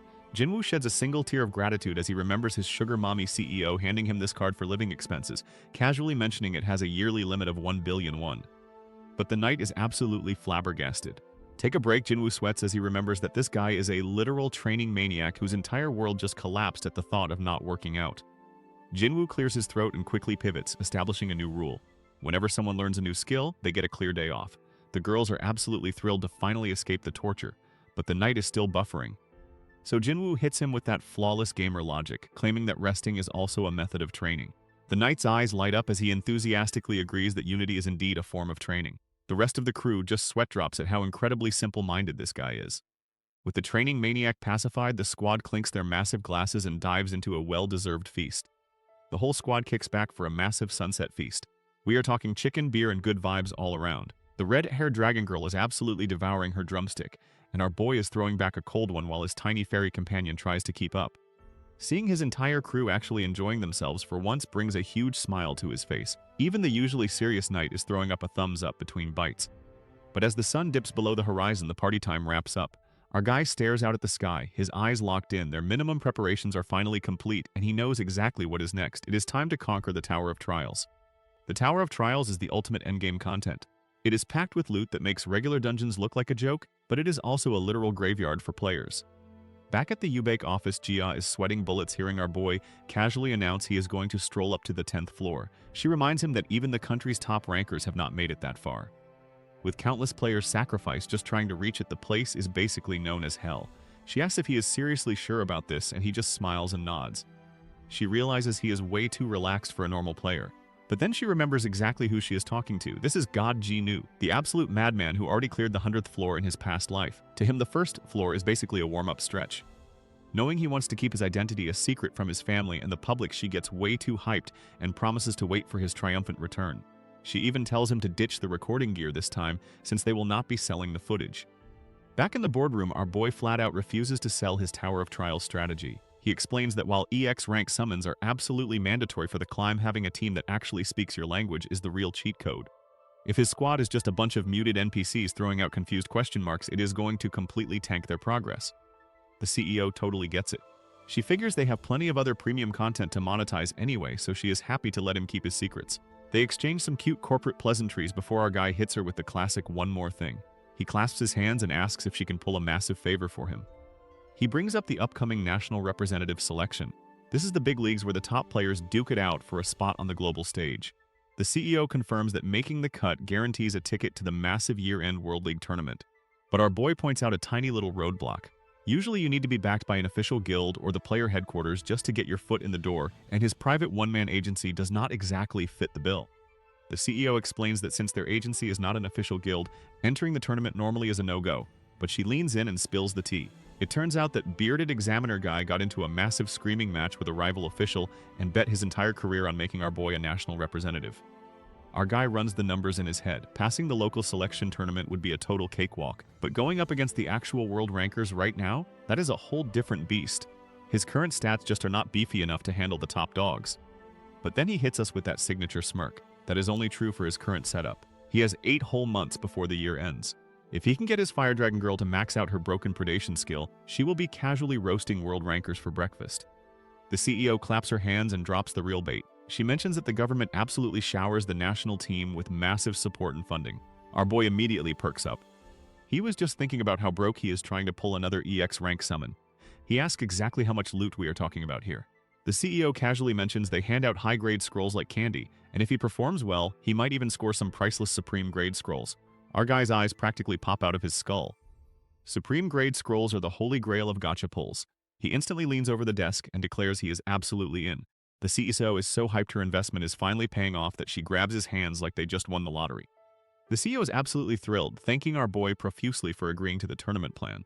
Jinwoo is just standing there, a little overwhelmed by the sudden burst of corporate affection.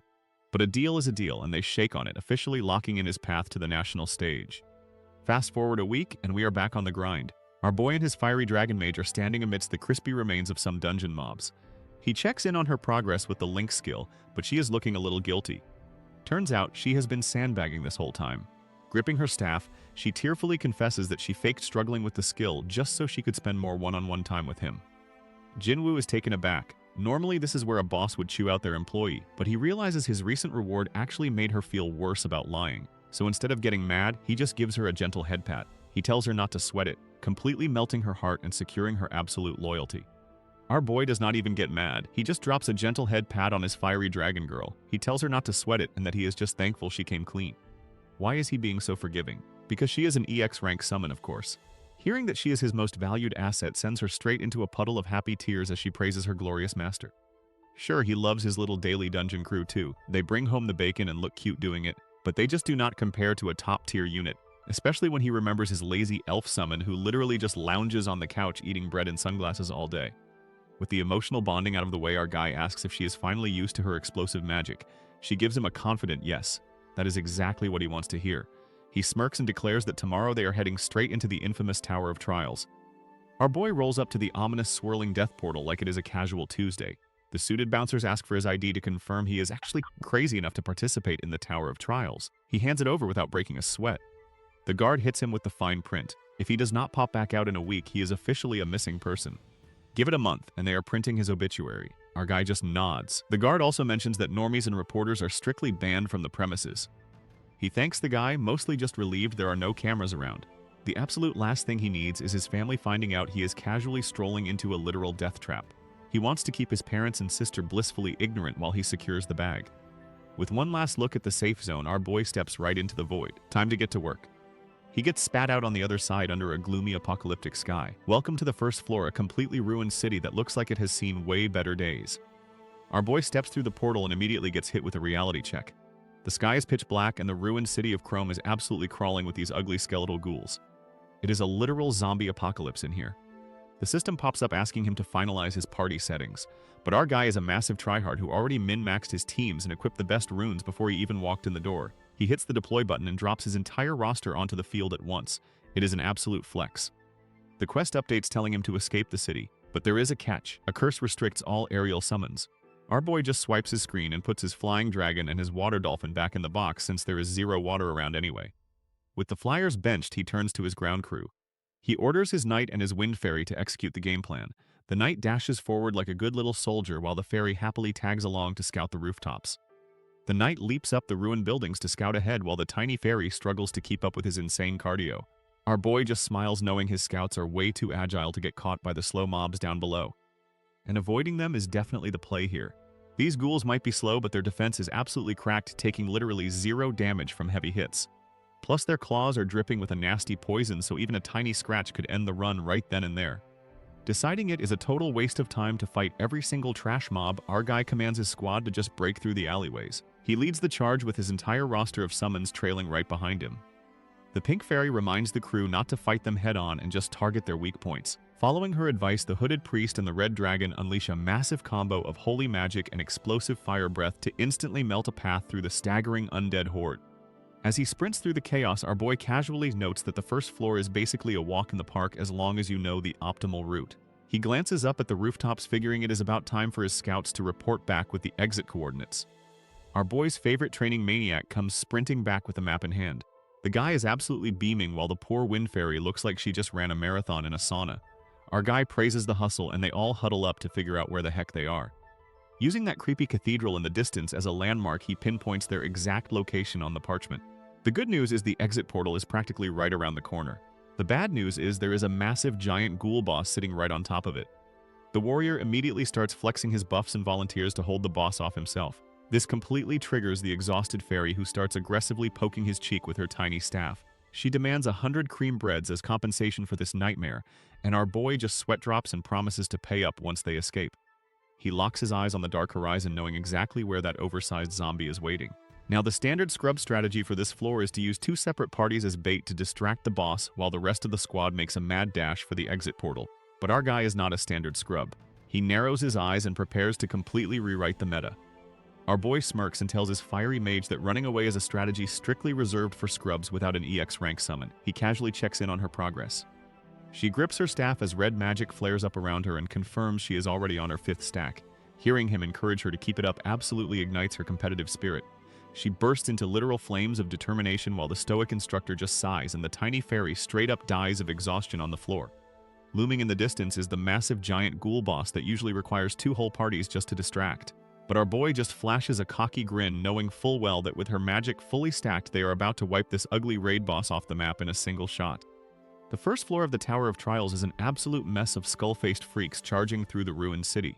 But our boy is not sweating it at all. He just points the way and his massive stone golem charges right into the fray. He unleashes his daily dungeon squad to handle the crowd control. The Frost Cat freezes the mob in their tracks while the combat sheriff lands clean headshots from the backline. Our guy gives them a solid thumbs up for the flawless teamwork and the cat is just loving the praise. The celebration is cut short when the massive boss of the floor crashes the party with a deafening roar. Our boy does not even flinch. Standing on his golem's hand alongside his red-haired mage, he orders a full-scale bombardment. The golem slams down while a fiery dinosaur and a giant owl unleash absolute chaos on the undead horde. Our boy and his armored buddy stare down a massive rock monster. The knight is honestly a little surprised that his boss isn't sweating bullets right now, but our tracksuit king just smirks. It is only the first floor after all, so why panic? He tells the squad to wrap this up quick. He orders his wind fairy to keep the buffs rolling and tells his fire mage to prep her ultimate nuke.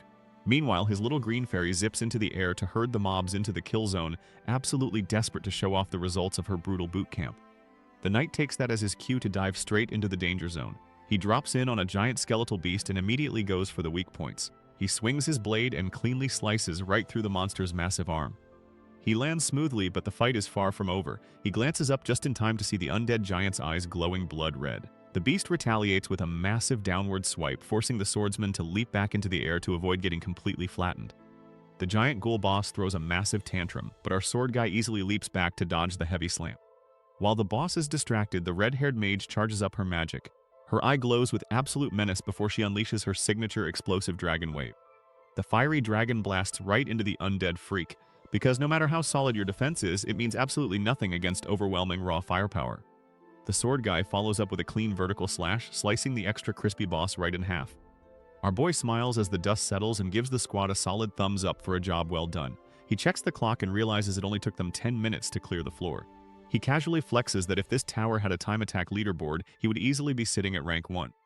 Not wanting to waste any more time, the crew keeps it moving. They drop a fiery dinosaur summon to just absolutely melt anything else standing in their way. The squad keeps pushing forward through the ruins. They consult the map to navigate the maze-like streets and just let their summons go absolutely wild on the remaining monsters.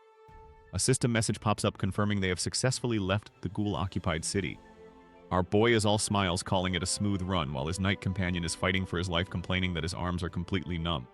But the hard work pays off when a glowing purple reward cube drops right into his hands. The system officially declares the first floor conquered. Jinwoo immediately hits them with the classic boss move, threatening an extra 50 sets of strength training when they get back. Meanwhile, the knight is too busy holding the fairy by her wing like a literal bug, which obviously gets him bitten right on the cheek. The red-haired girl nervously tries to play peacekeeper, but our boy just flashes a grin with his shiny new loot and tells the crew it is time to head home. Back outside the portal, the suited guards are just chilling when the gate suddenly activates. One of them looks like he just saw a ghost as our boy casually steps out way earlier than anyone expected. Our boy strolls out of the portal looking like he just finished a light jog. The clipboard guy calls his name while sweating absolute bullets. He and his buddy are completely flabbergasted. They gasp that there has never been a player who cleared the first floor this fast. It is literally impossible in their eyes. The tracksuit menace just tilts his head, wondering if he broke a rule or something. He casually waves them off, thanking them for their hard work and dropping the bomb that he will be back tomorrow. The guards are left glitching out. They cannot fathom that this absolute madman is planning to tackle the second floor right away. Meanwhile, our guy just strolls down the street with his hands in his pockets. He is whistling a happy little tune, completely unbothered by the absolute mental breakdown he just caused the security team. Meanwhile, at the agency headquarters, our CEO girl boss is hard at work when a sudden thought crosses her mind. She hopes our boy's mom is putting that B-rank rainbow snail to good use. She had originally hoarded a bunch of them as a business product, but decided to skim one off the top as a personal gift for her favorite client's mother. You see, while players used to trash these slimy little guys for having zero combat skills, some genius eventually realized their mucus is basically the holy grail of skincare. One touch of that snail trail and a hunter's callous dungeon hands turn softer than a baby's bottom. Our CEO giggles to herself knowing that once her conglomerate launches this premium skincare line, the profits are going to be absolutely astronomical. Sure, giving one away was a massive financial loss, but for the woman who birthed the legendary god Jinwoo, it is a price she is more than willing to pay.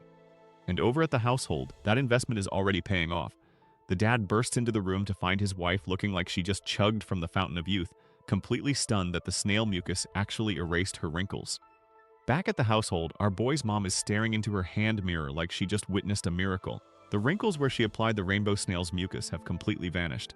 Her husband is absolutely floored, hyping her up and saying she looks like she just stepped out of a time machine back to her prime.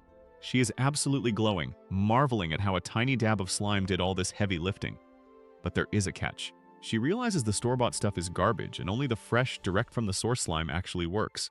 The system chimes in to say the poor snail is completely tapped out and needs a full 24 hours to recharge its juices. Gripping her mirror with newfound determination, she sends a dramatic prayer of thanks to her new skincare savior, God Jia.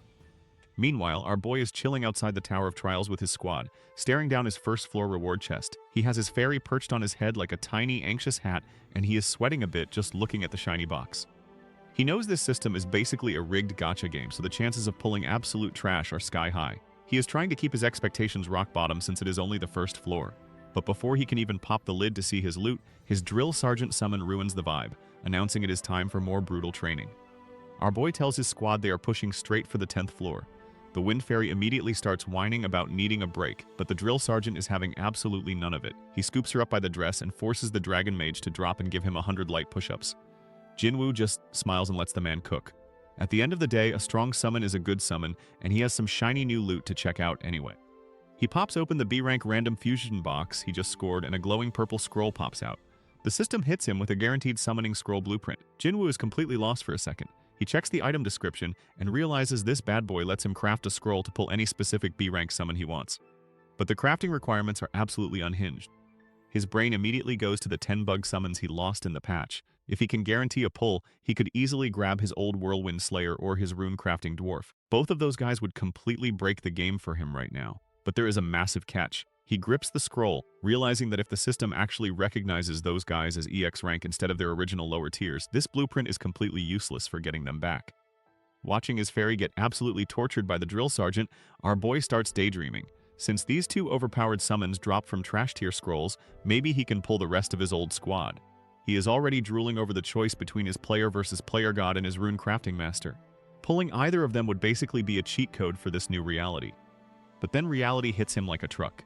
The materials needed for that guaranteed summon blueprint are absolutely brutal. Specifically, he needs a king's proof. This shiny little metal only drops from the boss monsters that spawn every 10 floors in the Tower of Trials. And the worst part is that it is a bound item. That means no trading and no buying it off the market. You have to grind it out yourself. Our boy sits there for a second, letting the disappointment wash over him. But he does not stay down for long. He hops back up, realizing there is no point stressing over who to summon when he does not even have the materials yet. First things first, he needs to focus on leveling up his current squad and actually clearing the tower. He rallies the troops, declaring their next target is the 10th floor boss.